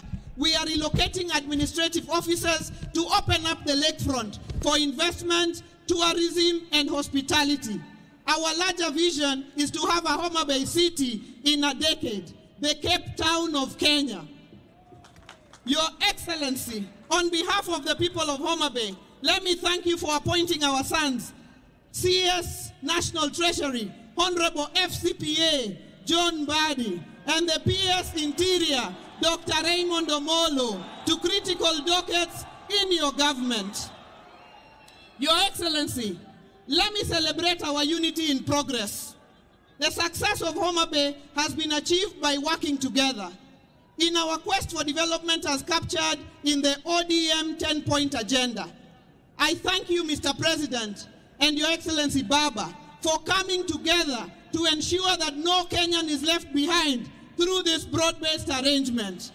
This is how we will tackle the challenges confronting us, by having everyone on board the Kenya prosperity ship: the men, the women, the youth, the persons with disability, the elderly, the marginalized, and all 47 counties. As we celebrate 62 years of self-rule, let us recommit ourselves to national unity, progress, and development.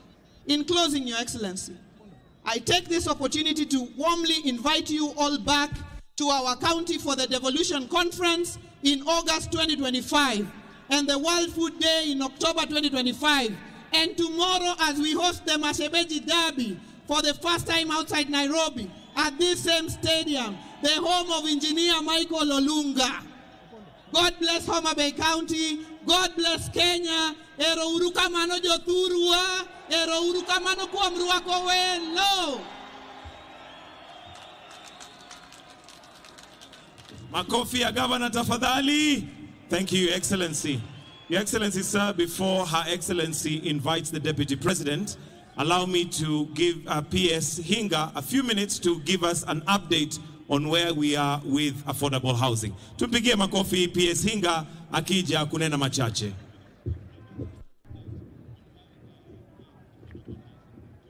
Your Excellency, the President, allow me to ride on the protocols already established. Mahatma Gandhi once said that nation's greatness is not defined by its economic power or military strength alone, but rather by how it treats its most vulnerable members. Another great, Nelson Mandela, says, what matters in life is not the mere fact that we lived. It is what difference we make to the lives of others that will determine the significance of the lives that we lead. Your Excellency, as we celebrate Madaraka Day, we need to ask ourselves the question, 62 years later, are we free yet? I dare say that we are heading in the right direction because, Your Excellency, this morning or this afternoon, there are 3 Kenyans who represent a growing list of the new homeowners that you are going to present with their right to home ownership. Your Excellency, freedom from indignity, freedom from living in squalor, freedom from having to pay to use a toilet, freedom where someone doesn't have to pay 172% more for water. That is true freedom. Your Excellency, allow me to invite the 3 that represent the new homeowners. I have Damaris Adoyo Ochele. Damaris. Your Excellency, Damaris is a county administrator in the county of Homa Bay, and she is a homeowner. I would like to request that Your Excellency, you come in front with your permission so that you can be able to present her with her right to home ownership. Damaris, come on, tuwapigie makofi Damaris, tafadhali. Damaris, asante sana, utangoja hapo pia. Your Excellency, ngoja tu hapo. The next person I want to invite is Victor Okoyo. Victor ni yule jamaa unasema wa kubonyeza computer, dola inaingia. Victor is also able-bodied differently, and that means, Your Excellency, that we are still taking care of the most vulnerable people in our society. Victor is a new homeowner. Thank you so much. Makofi kwa Victor. Last but not least, we have Helen Osala. Your Excellency, that face I'm sure is familiar because Helen Osala is Mama Samaki. She is one of the ladies that had the pleasure of cooking for you fish the other day. She is a true testament of what you talked about bottom up. When you talked about you're going to build serikali na mama mboga na watu wa boda boda. Asante sana for dignifying Helen.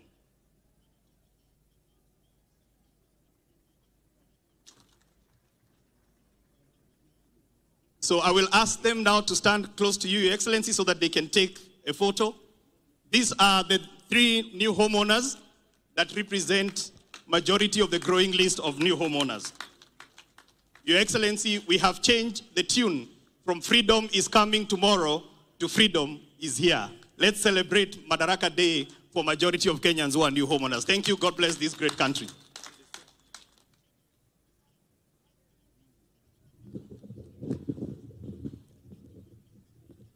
Your Excellency, allow me to invite now His Excellency, the Deputy President of the Republic of Kenya, Professor Abraham Kithure Kindiki. Jothurwa warwak jatelo.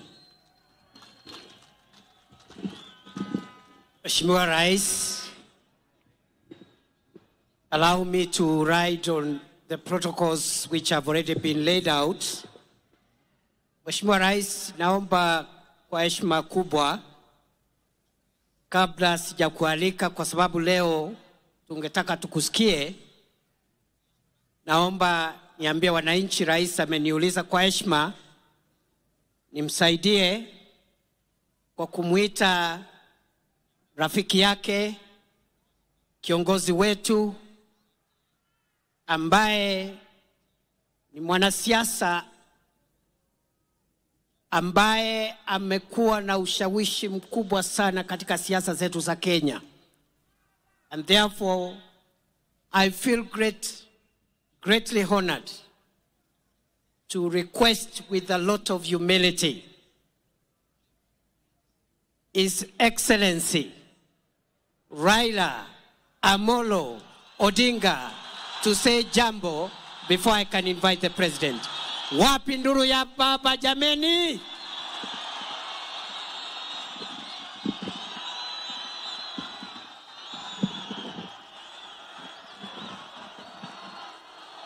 Haya. Haya. Your Excellency, President William Samoei Ruto, Your Excellency, President Natasha Musa of Slovenia, the diplomats who are here, distinguished guests, ladies and gentlemen, hamjambo, hamjambo, Jothurwa, Umor, Will, Ushiek. It is an honor, Your Excellency, to be allowed to greet these people today. This, as the governor has said, is a great day for the Homa Bay County. But more importantly, Your Excellency, it is a testament that devolution works and can work if it is empowered. Your Excellency, 62 years ago, the founding fathers of our nation, after a very long struggle for independence, attained internal self-government on this day. And that's the day when people now had a hope that eventually the country was going to be independent. They went on further to coin the Kenyan dream in our national anthem. You'll find it in several stanzas of our national anthem. The first one which says, Lord, bless this land of ours. Justice be our shield and defender. May we dwell in liberty, in peace and liberty. And let it be found within our borders. That meant that first, they want us to live in peace. And peace is just not the absence of war. Peace means that somebody has also got food to eat.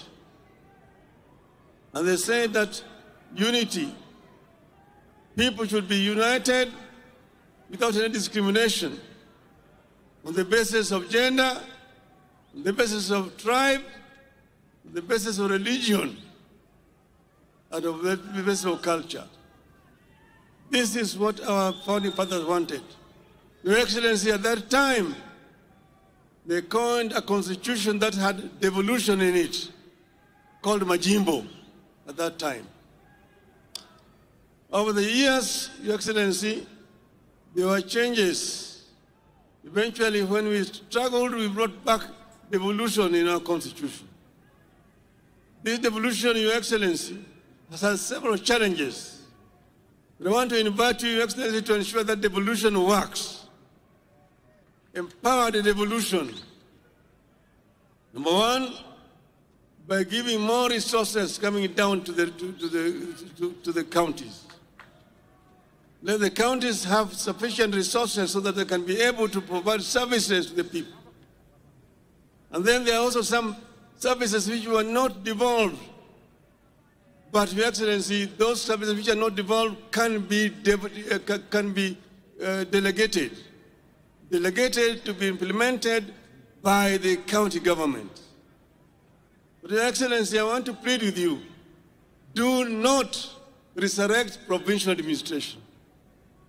Provincial administration is a relic of colonialism that has no place today in a free and independent Kenya. We want to see that the governors get sufficient resources to do their work. And then they're also going to be supervised by other institutions.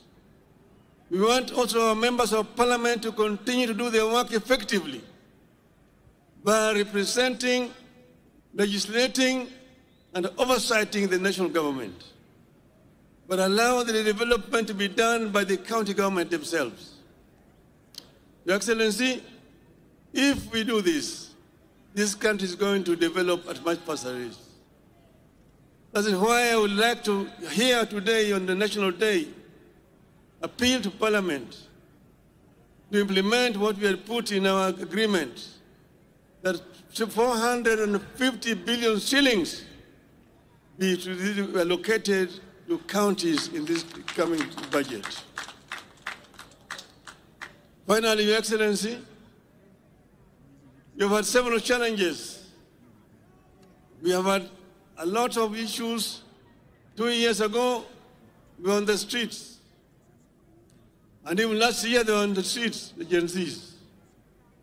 I saw that during the prayer breakfast recently this week, there was apologies that were being made, the Speaker and yourself, which is wonderful as a first step to reconciliation. But then there's the issue of people who are injured, some people who died during that time. I want today to say that we should do compensation to families of those who died and those who are injured, so that we can have a closure to this chapter of our national history today. We want Kenyans to live in peace and in unity. Yothurwa. Unenoni. Wije maber. Urwako welu. Amiadwa ni Yothurwa mondo riure kwa dhi nyime. Wange kumodwa dhi. Wange kumae, wange kumatimunadi. Kumwadhi. Your Excellency, thank you very much. Long live Kenya. Asante.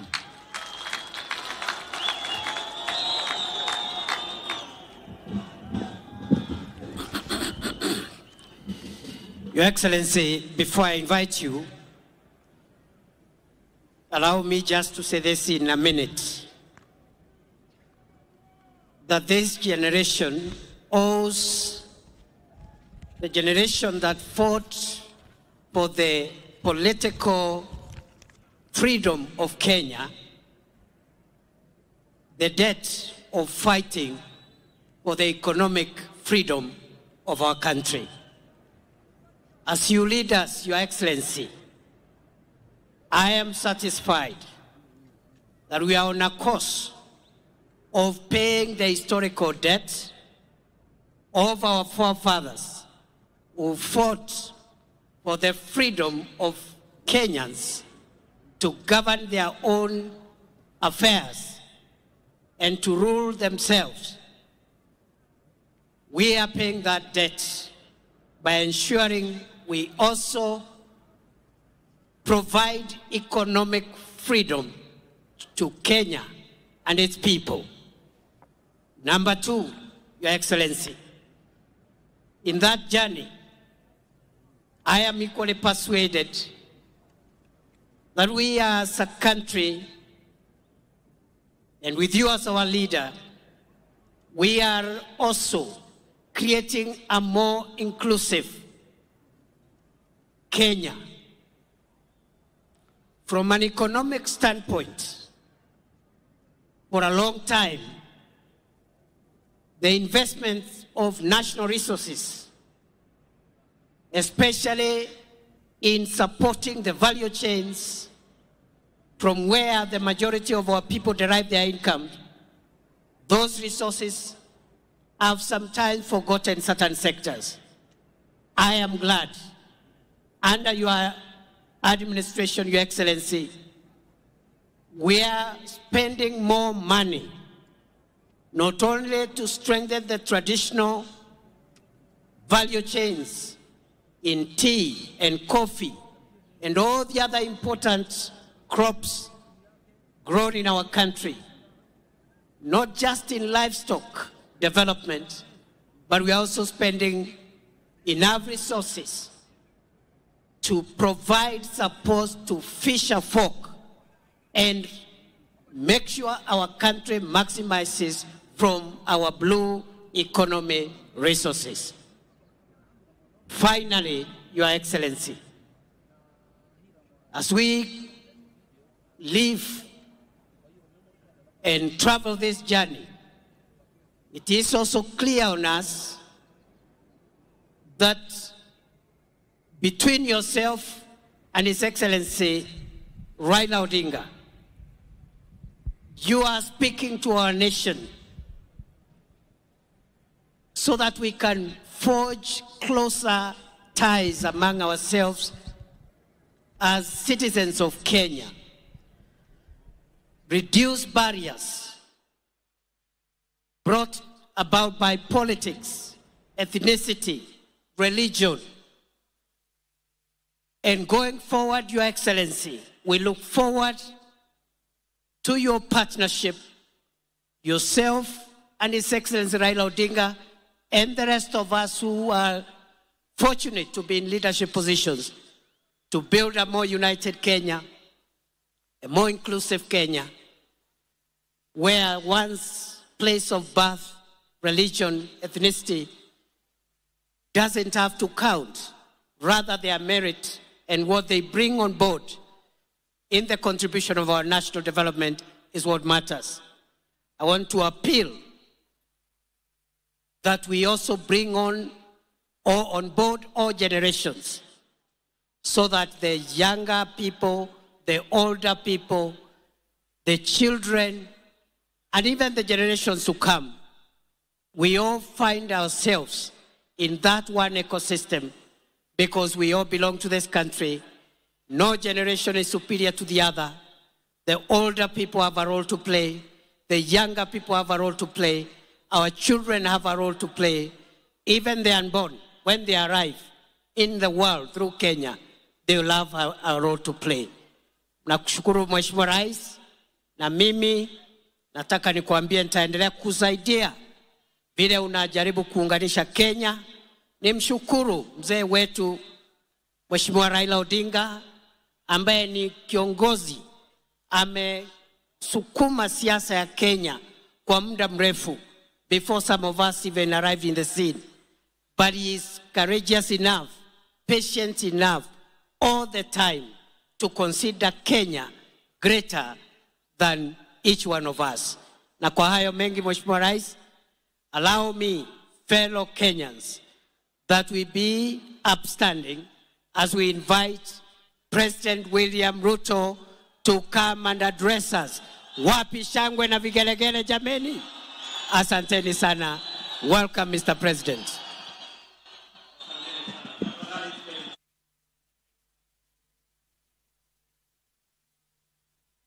Your Excellency, President Natasha Pirsi Musa from Slovenia, our special guest in this 62nd Madaraka Day here in Homa Bay. Your Excellencies, honorable members, distinguished guests, ladies and gentlemen, the great people of Homa Bay and Kenya, hamjambo.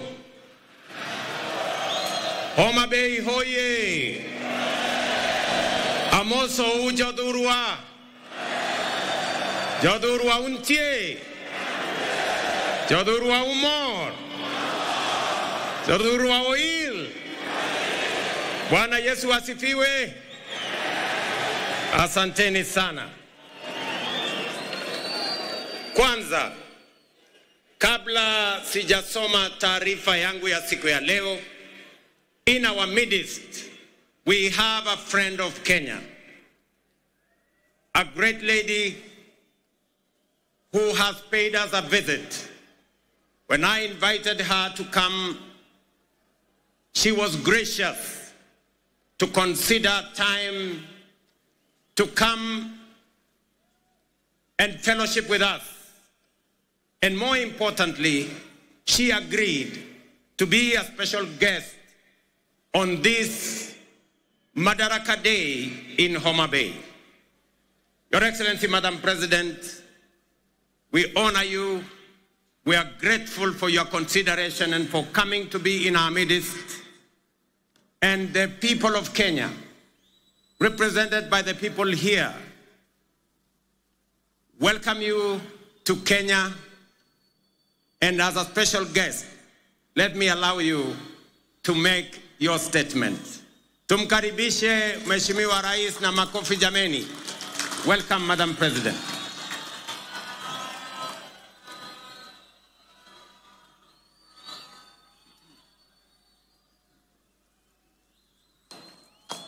Hello, everybody. Dear Mr. President, distinguished guests, and above all, people of Kenya, I stand here before you, deeply honored by the privilege that Kenya, a proud and powerful nation of the African continent, has bestowed upon me to address the Kenyan people on behalf of the people of Slovenia. I stand before you, humbled yet proud of how warmly Slovenia has been received and of our shared desire to see the cooperation between our two countries flourish. 62 years ago, the Kenyan people wrote a pivotal chapter in history. Madaraka Day, the day Kenya gained the freedom of self-government, marked the day Kenya finally secured the right to shape its future. An arduous journey came to an end. The days when foreign settlers drove the Kenyan population from fertile land and forced them into poorly paid labor are long gone, but they will never be forgotten. For the struggle for the independence was anything but easy, and it came at a heavy cost.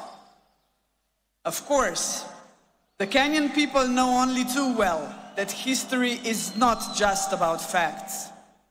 It is also about preserving and developing the fundamental values that ensure the survival of a nation. Values that strengthen its identity and, above all, its unity.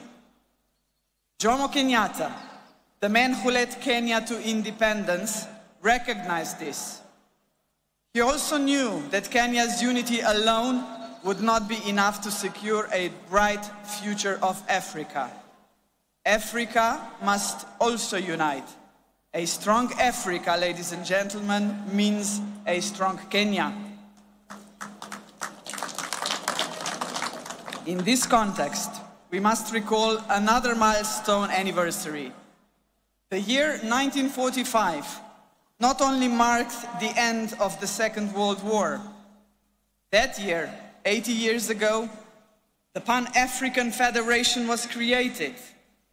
The founders of the Federation, including Jomo Kenyatta, sent a clear message to the world. 700 million people living under colonial rule and without rights had had enough. They demanded their place under the sun. One by one, the former colonies became sovereign and independent states, but the idea of African unity never faded, least of all in Kenya. What better proof of this vision than the most important project in African history to date, the creation of the African Continental Free Trade Area in 2018. Kenya was among the first countries to ratify the founding treaty. Mr. President, ladies and gentlemen, the lessons of the past shape our vision of the future. In the 1960s, the world experienced a wave of decolonization. Yet in many ways, colonialism, and if I may say so, a condescending attitude towards the newly independent states did not just cease to exist, but there was a way to build self-confidence and assert oneself on the world stage. My generation, ladies and gentlemen, grew up in former Yugoslavia. We still remember the non-aligned movement of the Cold War era, a large and respected group of countries, including Kenya, that defied the interests of the superpowers and former colonial powers. That spirit of non-alignment was vital then, and it remains relevant today. We live in a world where both old and emerging powers are yet again shaping the world before our eyes. All the rest of us, the smaller countries, must not just passively observe these developments. We must ask ourselves, what about us? Are we ready to raise our voices? And Mr. President, we are ready. Both our countries are preparing for the future, and we have chosen the right path. Sustainable economic growth, protection of rich biodiversity, a strong will to keep pace with rapid scientific development, a commitment to multilateralism, to international cooperation and tackling common problems. These are the values that unite us. As you know, Slovenia is currently serving as a non-permanent member of the United Nations Security Council. Our diplomats take their role seriously and responsibly. They speak out whenever injustice is done to people all over the world, whenever innocent lives are lost. Kenya, too, brings a rich, in many ways unparalleled experience in multilateralism. The international importance of the country is reflected in the fact that several United Nations agencies are based here. Both our countries believe in multilateralism because peace, justice and prosperity should not be the privilege of some at the expense of others. We are, after all, an international community, and in a community we look out for one another. And in a community, solidarity matters. In a community, cooperation must be our goal, not selfishness. In a community, peaceful settlement of disputes, not wars, must be the norm. Only such a united community will be capable of confronting the world's most urgent challenges, such as poverty and climate change, lack of access to basic needs and social exclusion. This is why we should be proud that there are several projects in which Kenya and Slovenia are working together to support each other in tackling this kind of challenges. Dear Mr. President, dear people of Kenya, the Slovenian people celebrate Madaraka Day with you. We are a young country, but we too have our own story of struggle for independence. We celebrate with you because we are both proud and confident nations, nations that revere the past yet look firmly to the future. We must not be discouraged by the troubled world in which we live. We should look for opportunities that lead to a strong economy, scientific progress, innovation and environmental protection. Unity and determination have brought us this far. They will take us even further. As late Kenyan and African literature giant Ngugi wa Thiong'o had said in his Dreams in a Time of War, believe in yourself is more important than endless worries of what others think of you. Value yourself and others will value you. Validation is best that comes from within. Happy Madaraka Day. Asante sana.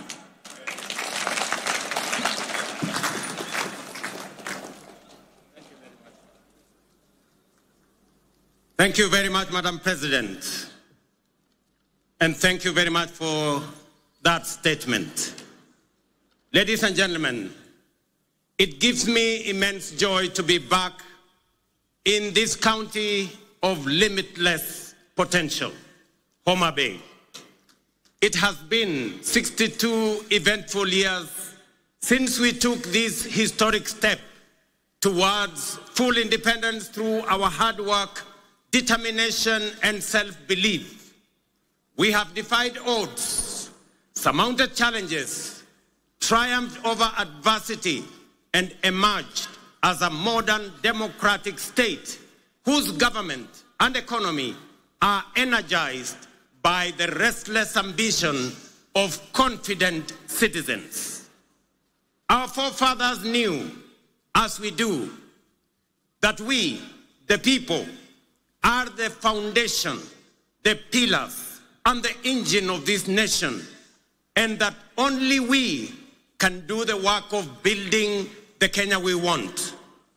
More critically, we understand keenly that this country is our home and we have no other. This is why wherever they go all over the world, Kenyans never forget their homeland and vigorously contribute to nation building. We are acutely aware that although we have given a decent account of ourselves since the first Madaraka Day, we are quite far from where we ought to have reached. It is time for us to reflect on the state of our collective self-belief as a people, because without it, we lose all the opportunities that come with Madaraka. We all know that Kenya is not short of imaginative strategies and bold visions. In fact, so good are some of our plans that other countries have successfully implemented them and achieved impressive progress. Our biggest problem has always been one of implementation and execution. The faith to believe in our plans for change, the courage to execute, and the patience and focus to get it done. Some do not believe that we deserve the good that comes with positive change. Others think we are too poor or even in the wrong part of the world. Yet still, others do not want to see changes that benefit ordinary people or make life better for everyone. Today, ladies and gentlemen, I want to persuade the doubters that no one else is going to bring change except us, and that the only way to build the Kenya we want is by embracing change, however uncomfortable it may seem at first, and that we must possess the self-belief individually and collectively to approach our tasks boldly, confidently, and with determination in order to deliver new, more and better, sooner rather than later. Ladies and gentlemen, over 2.5 years ago, we embarked on an ambitious journey of national renewal powered by the bottom-up economic transformation agenda and rooted in the will and sovereign consent of the people of Kenya. Bottom-up is not just a mere slogan. Today, it is a lived reality for millions of Kenyans, transforming lives and reshaping destinies across the country day by day. This agenda is the expression of a deeper yearning among Kenyans to take control of their own fate and break free from a long history of hopelessness, dependence, and exclusion. This renewal of our commitment to deliver on the fundamental mandate of Madaraka is inspired by the enduring spirit of self-determination through which we vowed to give ourselves not only what was denied us during colonialism, but also what every citizen and every human being deserves. That is liberty, dignity, security, and opportunity. Madaraka affirms our collective faith, shared across generations of Kenyan patriots, that through hard work, innovation, and resilience, our farmers, traders, young people, workers, and professionals will rise to the occasion. With the strength of our imagination and effort, we can and must transform this nation with the imagination of our own minds and the work of our own hands. I speak to you today with a deep conviction that our country is firmly on the path to stability and progress. We have weathered turbulent times, navigated serious challenges, and through courage, policy decisions pursued with resolve, we have not only stabilized our economy, but also charted a clear course to long-term prosperity. Since August 2022, Kenya has recorded an average annual growth of an average of 5%, outperforming the global average of 3.3% and the regional average of 3.8%. Just last month, the International Monetary Fund projected our GDP to reach US dollars 132 billion. That is 17 trillion Kenya shillings, making us the largest economy in our region and the 6th largest economy in our continent. At the same time, inflation has declined sharply from 9.6% in October 2022 to 3.8% in May this year, well below our target of 5% and bringing welcome relief to households and businesses. This reflects the strength of our economic fundamentals and the impact of our bold reforms. During the same period, the shilling appreciated by nearly 20% against the US dollar, from Kenya shillings 162 to Kenya shillings 129, making it one of the best performing currencies in the world. The central bank rate has decreased from 13 to 10%, lowering the cost of borrowing and spurring private sector activity. Additionally, our foreign exchange reserves now stand at US dollars 10 billion, extending our import cover from 2.5 to 4 months. Ladies and gentlemen, the affordable housing program stands as a powerful symbol of the socio-economic transformation underway across Kenya. Last week, I had the privilege of handing over keys to the first 1,080 social housing units in the new Mukuru estate in Nairobi.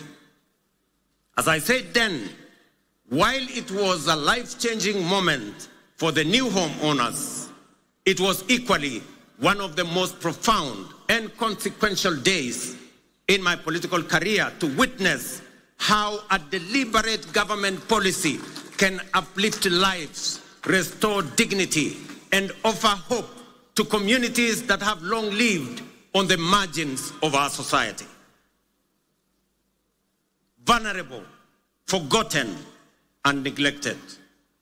It also marked a proud milestone for Kenya and demonstrated that ambitious national programs can be successfully implemented to deliver tangible benefits to ordinary citizens and fundamentally reshape our understanding of meaningful change.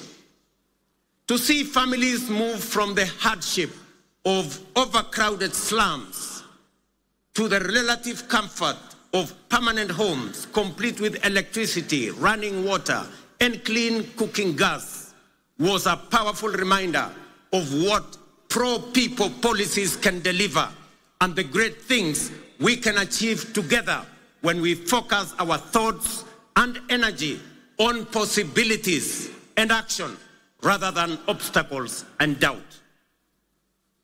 A little over 2 years ago, many were skeptical when we said that ordinary Kenyans can begin owning homes through a rent-to-own model, using the same amount they pay in rent. Today, that bold promise is being fulfilled.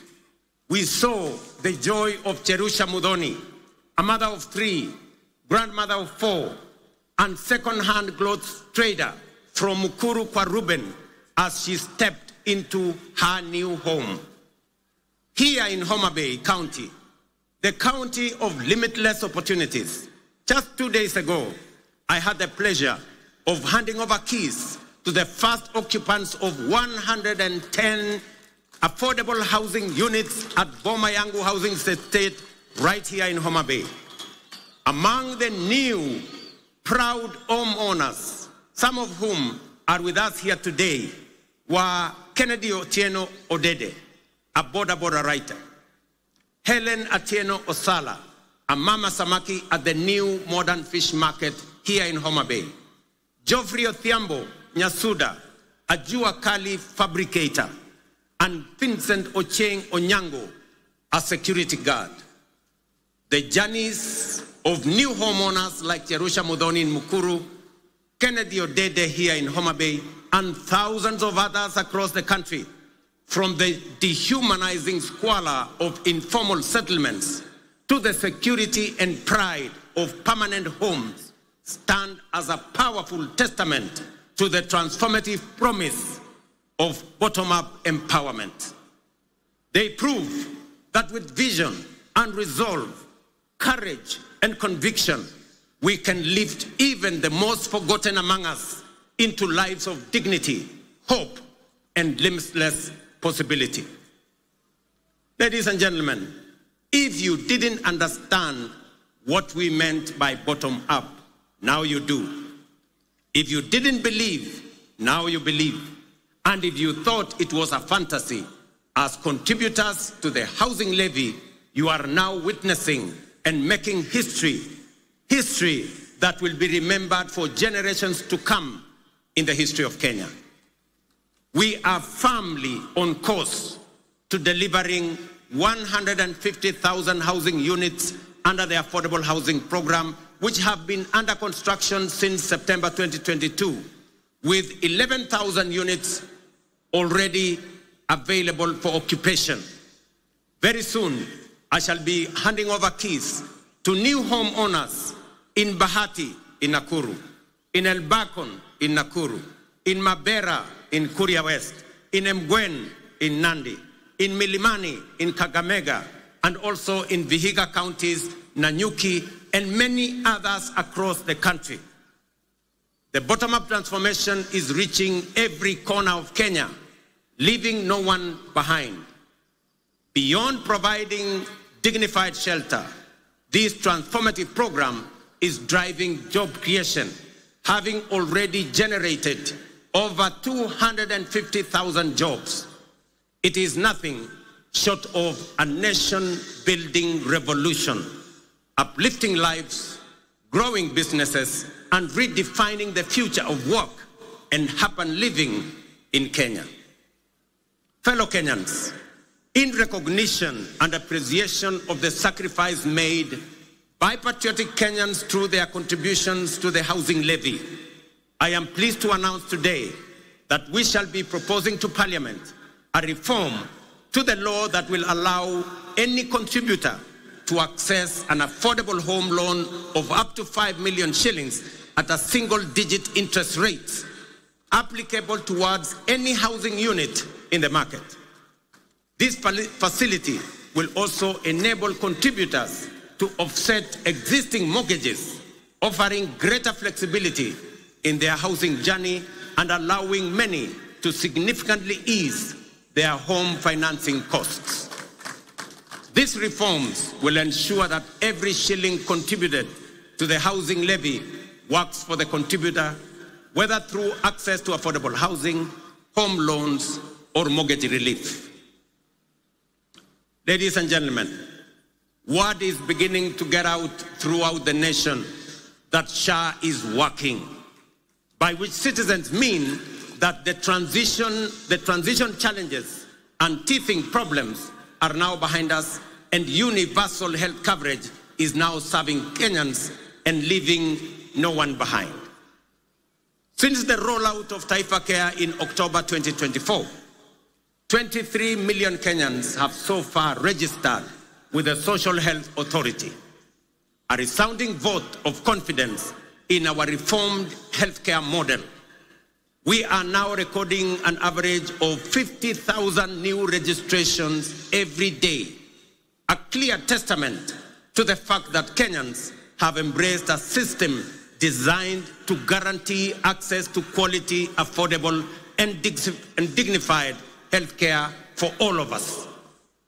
In just 8 months, SHA has disbursed Kenya shillings 43 billion in claims to facilities, with 4.5 million Kenyans having received treatment fully covered by SHA since its inception. For the first time in Kenya's history, under SHA, citizens can access free emergency services in all facilities funded by the government through the Emergency Critical and Chronic Illness Fund. This groundbreaking reform is eliminating the burden of mandatory deposits demanded by hospitals, especially during emergencies. To sustain this momentum, the government has allocated sufficient resources to fully fund primary healthcare services. Every registered Kenyan can now access care in public and SHA-contracted facilities at no cost. Taifa Care is universal in both word and deed. These healthcare services deliver transformation goes beyond the magnitude of numbers or of new beneficiaries to real impact on citizens. SHA is settling payments promptly, ensuring that no Kenyan is turned away due to lack of funds. Additionally, to expand access to comprehensive inpatient care, the Social Health Authority is prioritizing the enrollment of all Kenyans with a particular focus on those in the informal sector, many of whom were previously excluded under the now defunct National Health Insurance Fund. Although informal households account for approximately 80% of the population, they have historically faced significant barriers to access health insurance. So far, 1.7 million informal sector households have successfully enrolled and paid for social health insurance, a record achievement representing the highest number of informal sector enrollment in a single year in the history of Kenya. To address persistent challenges such as irregular premiums and other contributions among informal sector workers, we are introducing an innovative and inclusive payment solution called Lipa SHA Pole Pole or Lipa SHA Mos Mos. This initiative enables Kenyans to remit their annual SHA contributions through flexible, manageable installments, whether monthly, weekly, or even daily, based on their financial ability. It ensures families maintain continuous health coverage without financial strain, while simultaneously promoting the sustainability of the health insurance fund. Lipa SHA Pole Pole has been made possible through a strategic partnership between the Ministry of Health, the Ministry of Cooperatives and MSMEs, mobile network operators, and financial institutions through the Hustler Fund.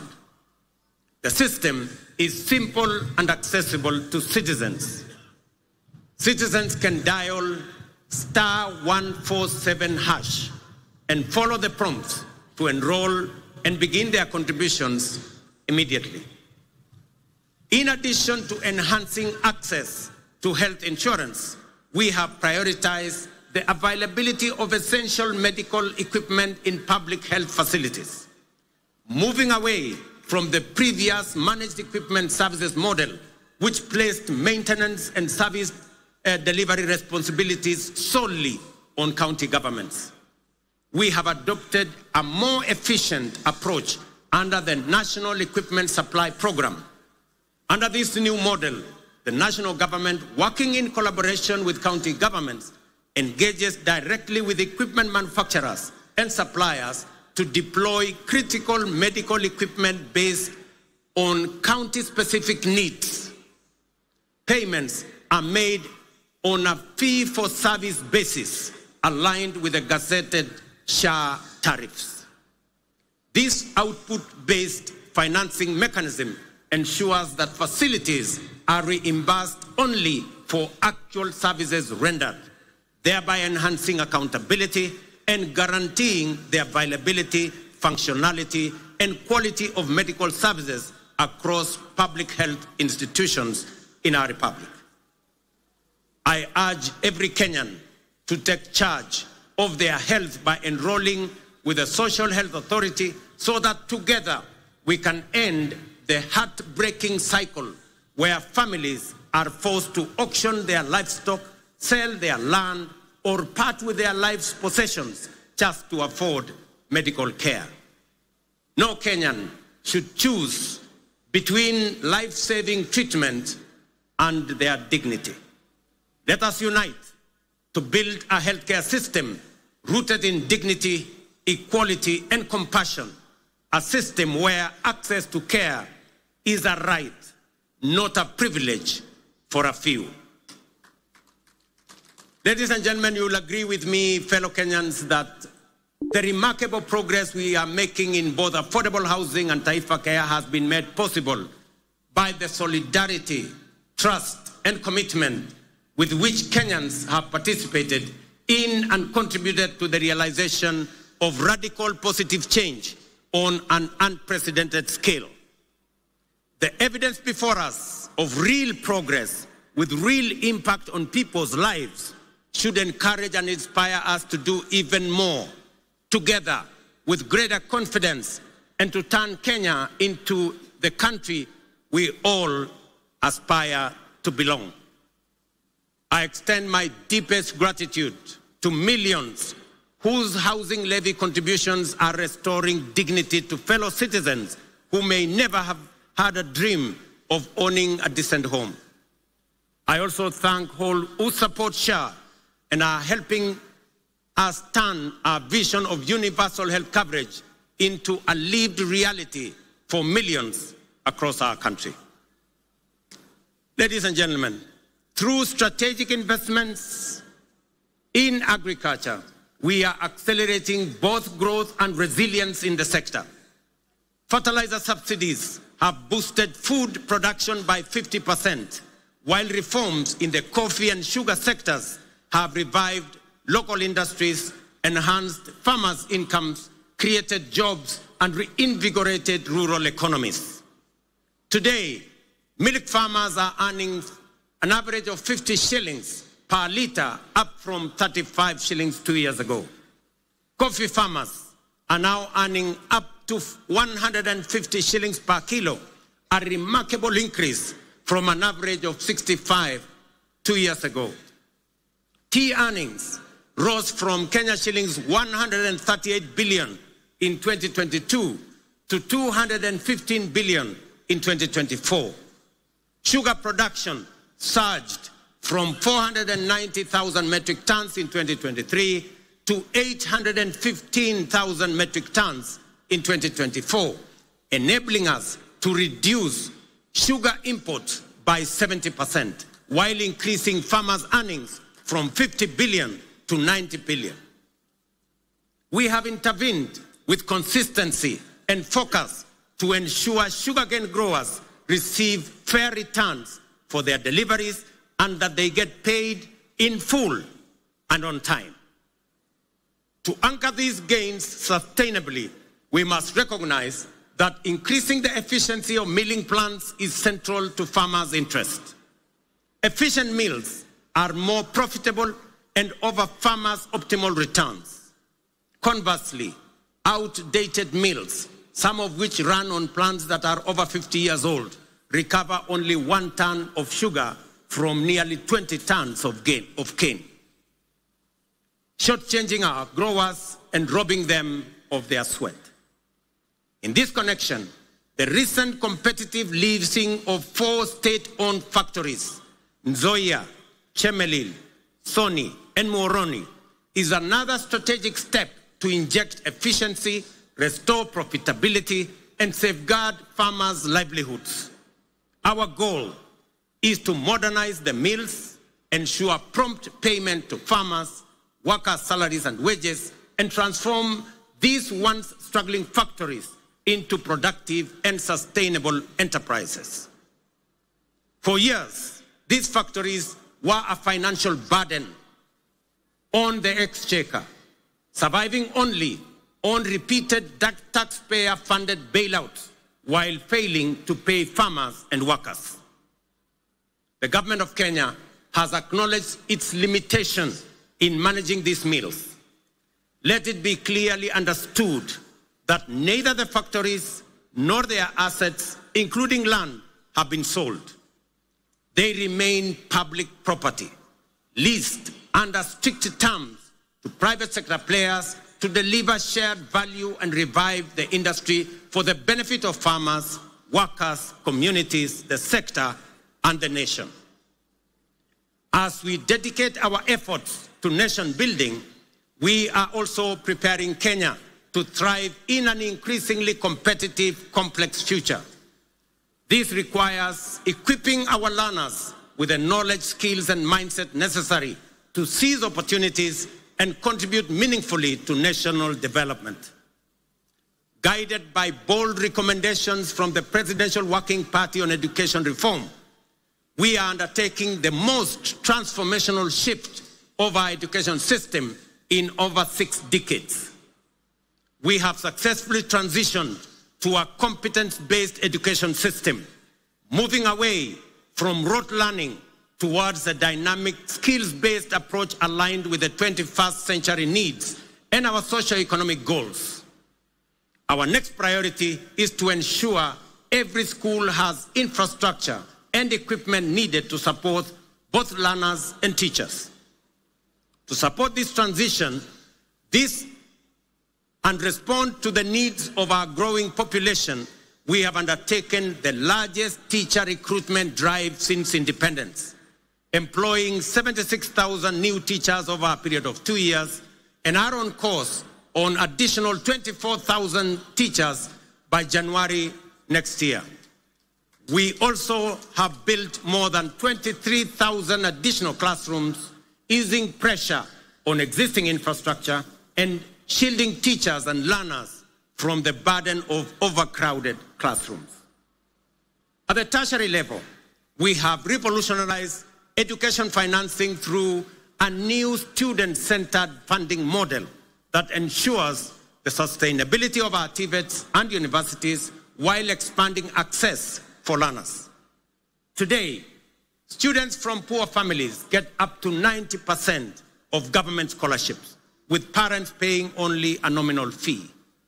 In recognition of the transformative power of technical and vocational education and training, in tackling pressing socioeconomic challenges such as youth unemployment, skills gaps, and poverty, the government is aggressively scaling up investment in technical training.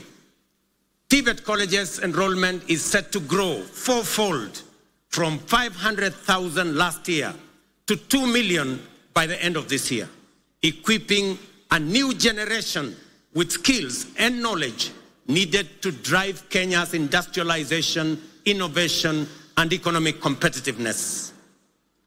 Ladies and gentlemen, to further empower ordinary Kenyans and small businesses with affordable credit, the Hustler Fund has supported over 25 million borrowers, disbursed 70 billion, and mobilized 4.5 billion in savings. It has also introduced a revolutionary credit rating system that is transforming access to finance for millions who were previously excluded from the formal financial system. The Hustler Fund credit rating system is designed to offer fair and transparent assessment of creditworthiness. It serves as an alternative form of soft collateral for individuals at the base of our economy, the historically excluded majority who lack access to formal financing guarantees such as payslips, title deeds, or other traditional forms of collateral. To date, over 4.5 million beneficiaries with strong credit scores have been qualified for increased loan limits.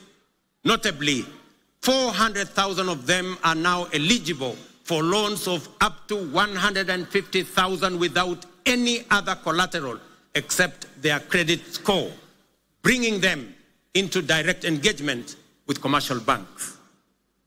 This effectively integrates them into the mainstream financial system, unlocking greater economic opportunities for them. As part of this financial empowerment program for those at the base of our economy, I am pleased to announce that in recognition of the immense potential of our young people, their critical role in the economy, and their capacity for creativity and innovation, the government of Kenya has partnered with the World Bank to roll out the 20 billion National Youth Opportunity Towards Advancement Project, commonly known as NYOTA. This initiative aims to empower over 800,000 young people aged between the ages of 18 and 29 years, and up to 35 years for those with disabilities, by enhancing their employability through skills, training, on-the-job experience, recognition of prior learning, and entrepreneurial development, and the promotion of a savings culture. The NYOTA project leverages the Hustler Fund platform and has already attracted over 1 million applicants for its business support component. This initiative targets at least 70 young people in every ward across Kenya, offering grant funding, business training, and market linkages. We have committed 5 billion Kenya shillings in grants to support 100,000 young people.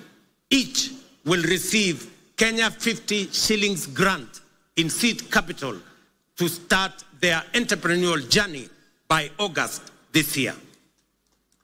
I am equally pleased to report to the nation that effective this week, we will commence the nationwide rollout of Climate Works, a bold and ambitious initiative aimed at engaging over 110,000 young people across the 47 counties in meaningful work that strengthens their nation's resilience, beginning with informal settlements. Launched last year in Nairobi, the program has recorded significant success and is now being expanded to the remaining 46 counties. Structured as a social protection program, Climate Works will engage youth to deliver vital public goods, including the construction of roads, the planting of trees, and the improvement of environmental sanitation within their localities.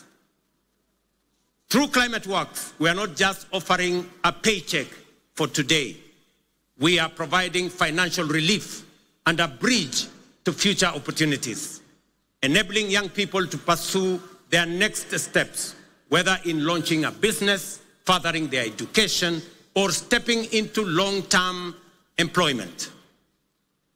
So vijana wa Homa Bay, mujipange kuanzia next week. Ile ilikuwa inaitwa kazi mtaani, sasa itaanza Kenya mzima, na vijana 110,000 watapata nafasi ya kushiriki katika kazi hiyo. Ladies and gentlemen, the blue economy is a central pillar of the bottom-up economic transformation agenda with vast potential for job creation, food security, revenue generation, and rural development. Many nations have leveraged their marine resources for prosperity. It is time for Kenya to do the same. That is why this Madaraka, themed around the blue economy and maritime affairs, is being marked here in Homa Bay, the bay of endless opportunities.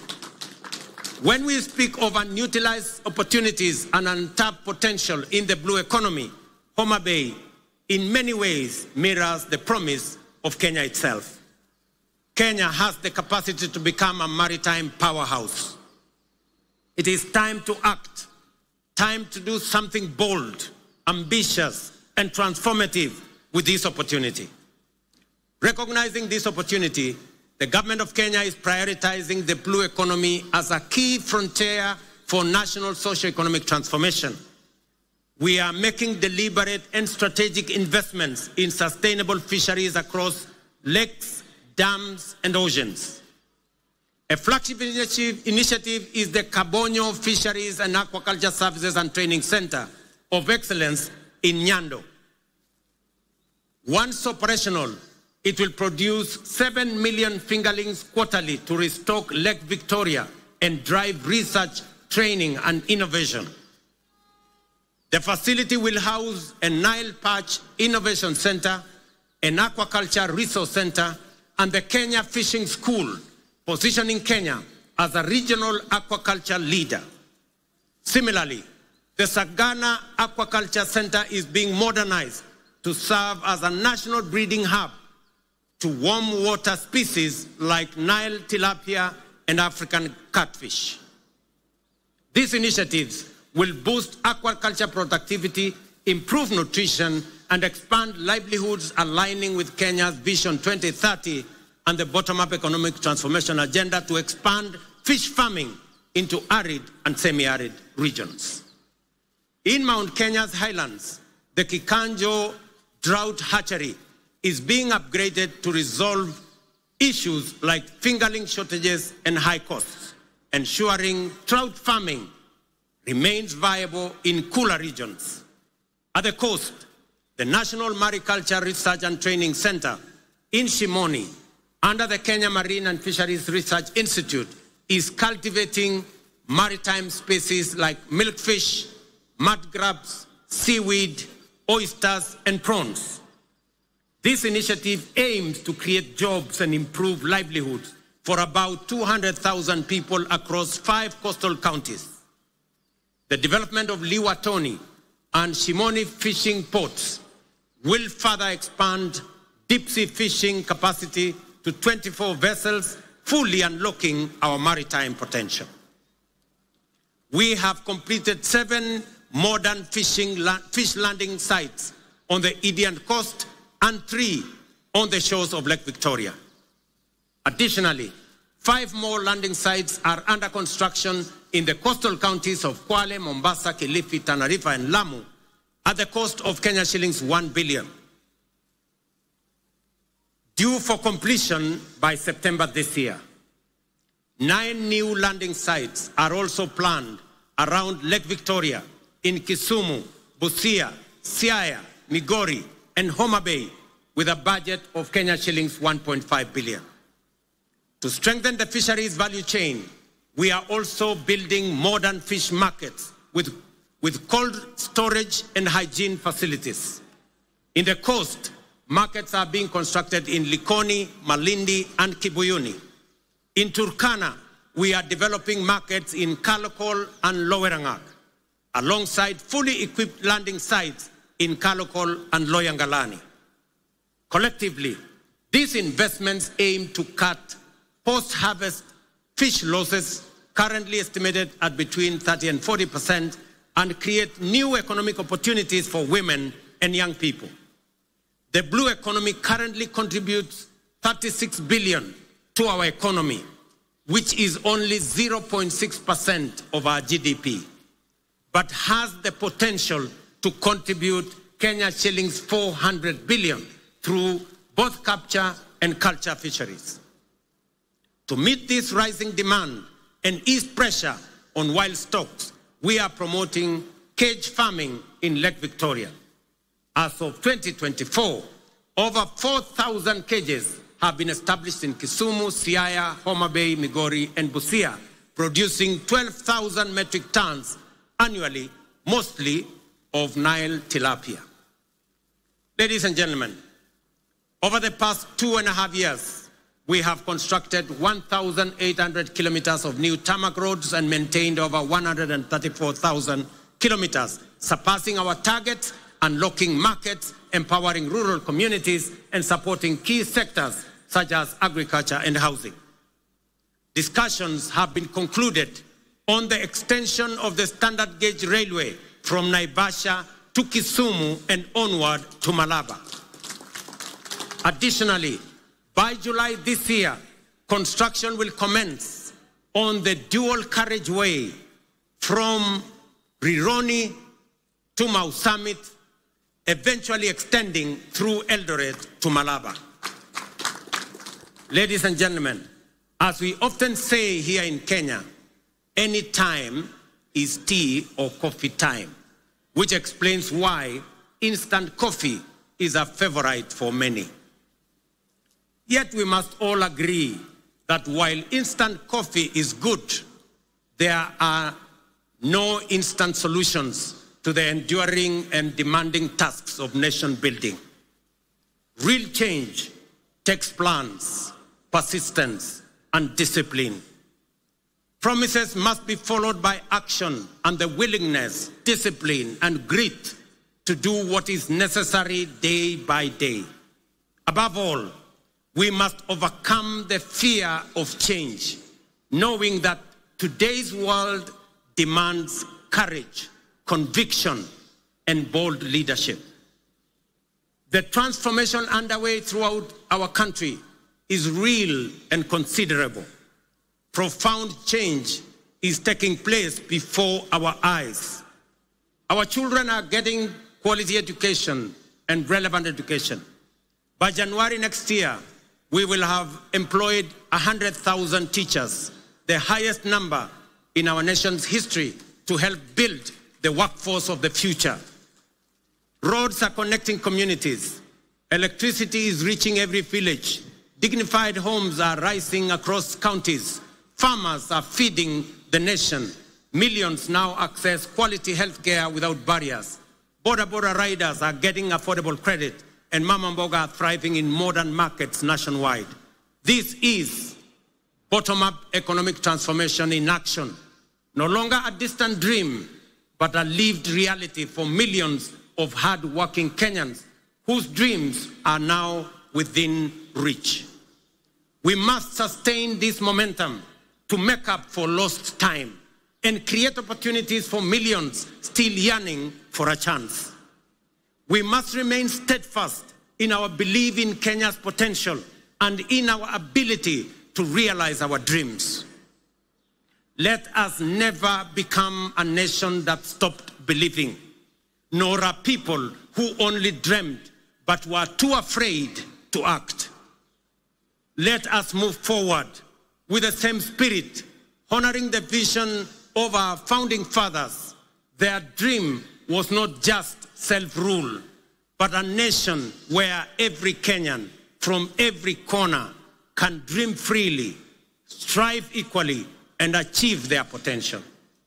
Today, we renew that promise to leave no one behind and build a Kenya where hope and opportunity are a right for all.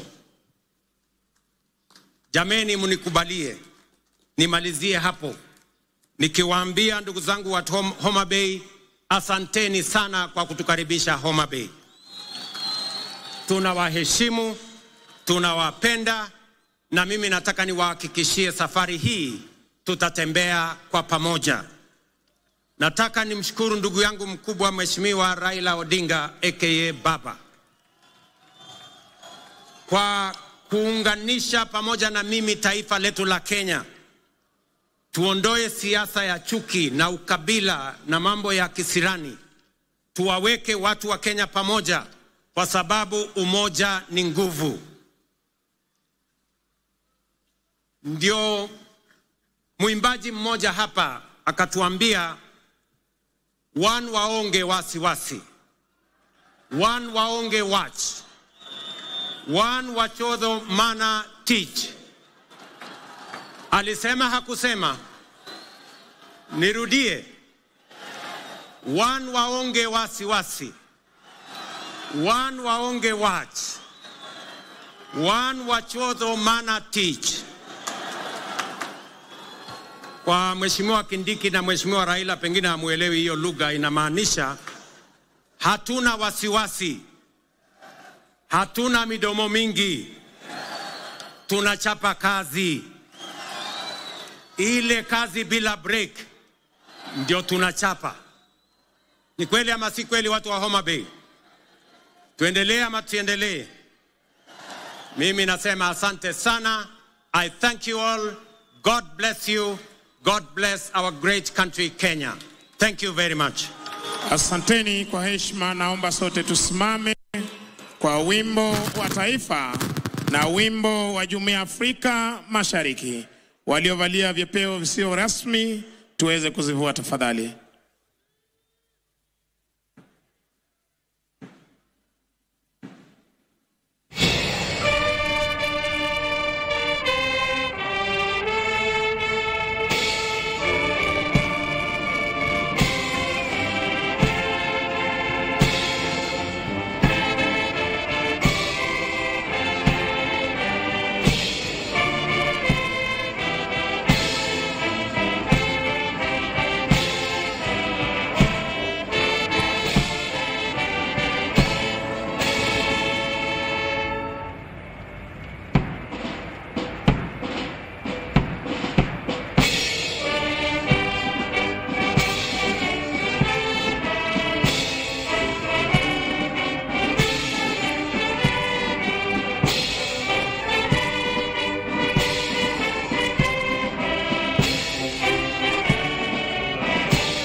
Asanteni kwa heshima, naomba tuweze kutulia ili mwenzetu aweze kutupa itifaki. Msikilizaji wa KBC Radio Taifa, niombe viongozi wabaki wametulia kwenye jukwaa rasmi ili niweze kutangaza itifaki ya kuondoka. Niwaombe pia wananchi, tafadhali kwa heshima tusalie mahala tulipo hadi viongozi wetu watakapoondoka.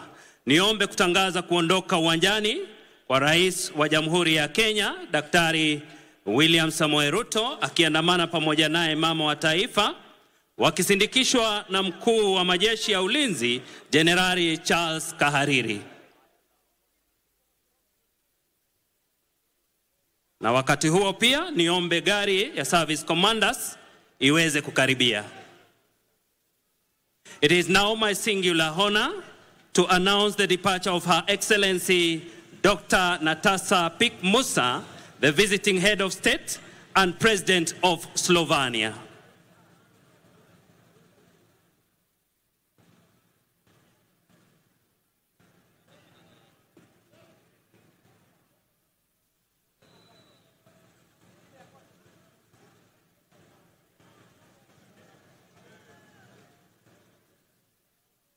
Nafasi hii ataondoka naibu rais Profesa Kithure Kindiki akiandamana pamoja naye Daktari Joyce Kindiki.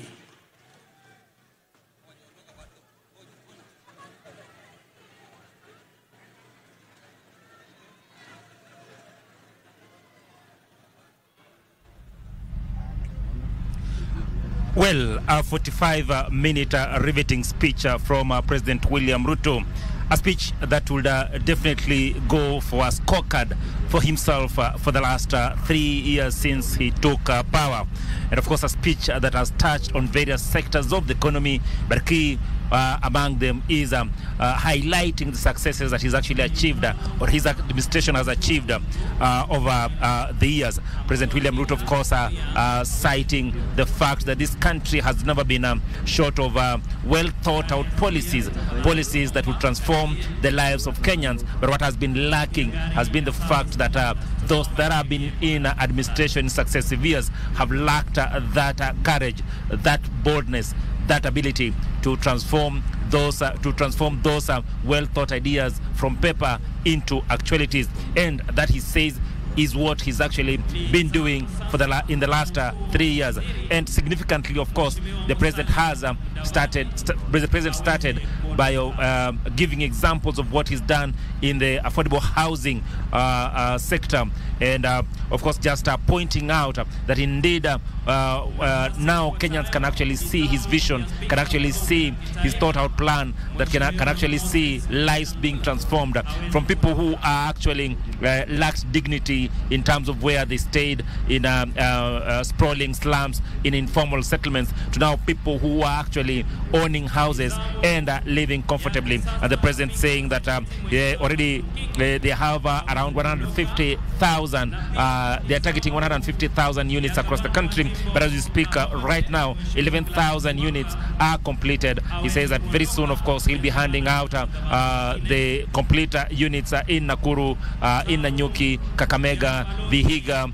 Of course, he's done so already in Kisumu and in Nairobi. The president has also touched on the successes that have actually been achieved in the health sector, pointing out the success of SHA. Remember that over the since the launch of the SHA,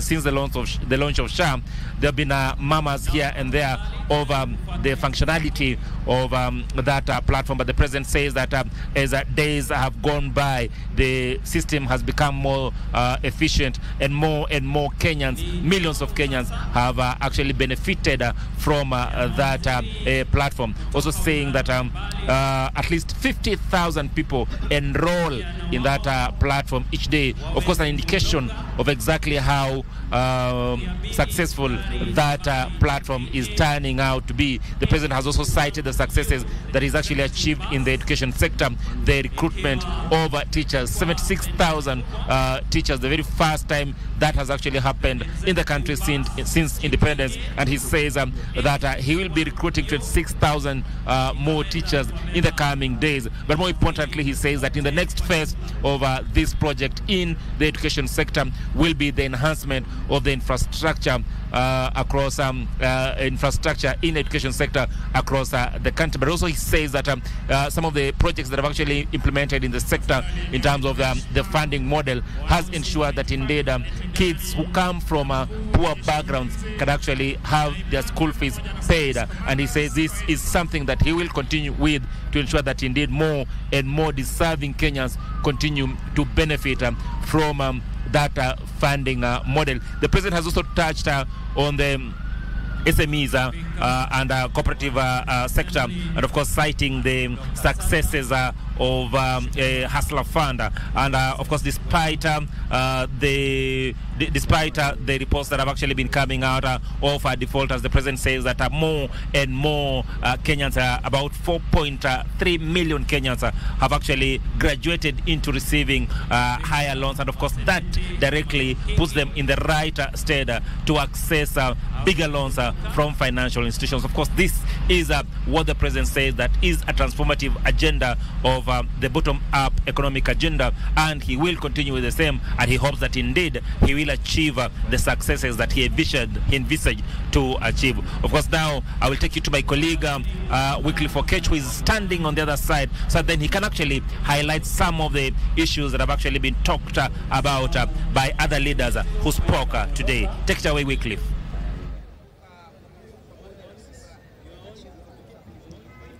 Well, very much thank you for keeping it to Channel 1 for the Madaraka Day celebrations that have been coming to you live from the Raila Odinga Stadium right here within the Homa Bay County, or Homa Bay Town within Homa Bay County. This is a day that the Homa Bay residents and the entire country have been looking forward to, and we have had the speeches from various speakers throughout the ceremony, whether the celebrations here. We have had the president speak, but beside him we've had the former Prime Minister Raila Odinga, we have had the Deputy President Professor Kithure Kindiki, and also the special guest to this gracing this particular celebration, that is the Slovenian President, also making their remarks, and all of them have all urged for unity and peace, for collective growth for the entire country to move forward progressively, both economically and also in the political leadership. More specifically, Raila Odinga, who is the partner, who partnered with President William Ruto under the broad-based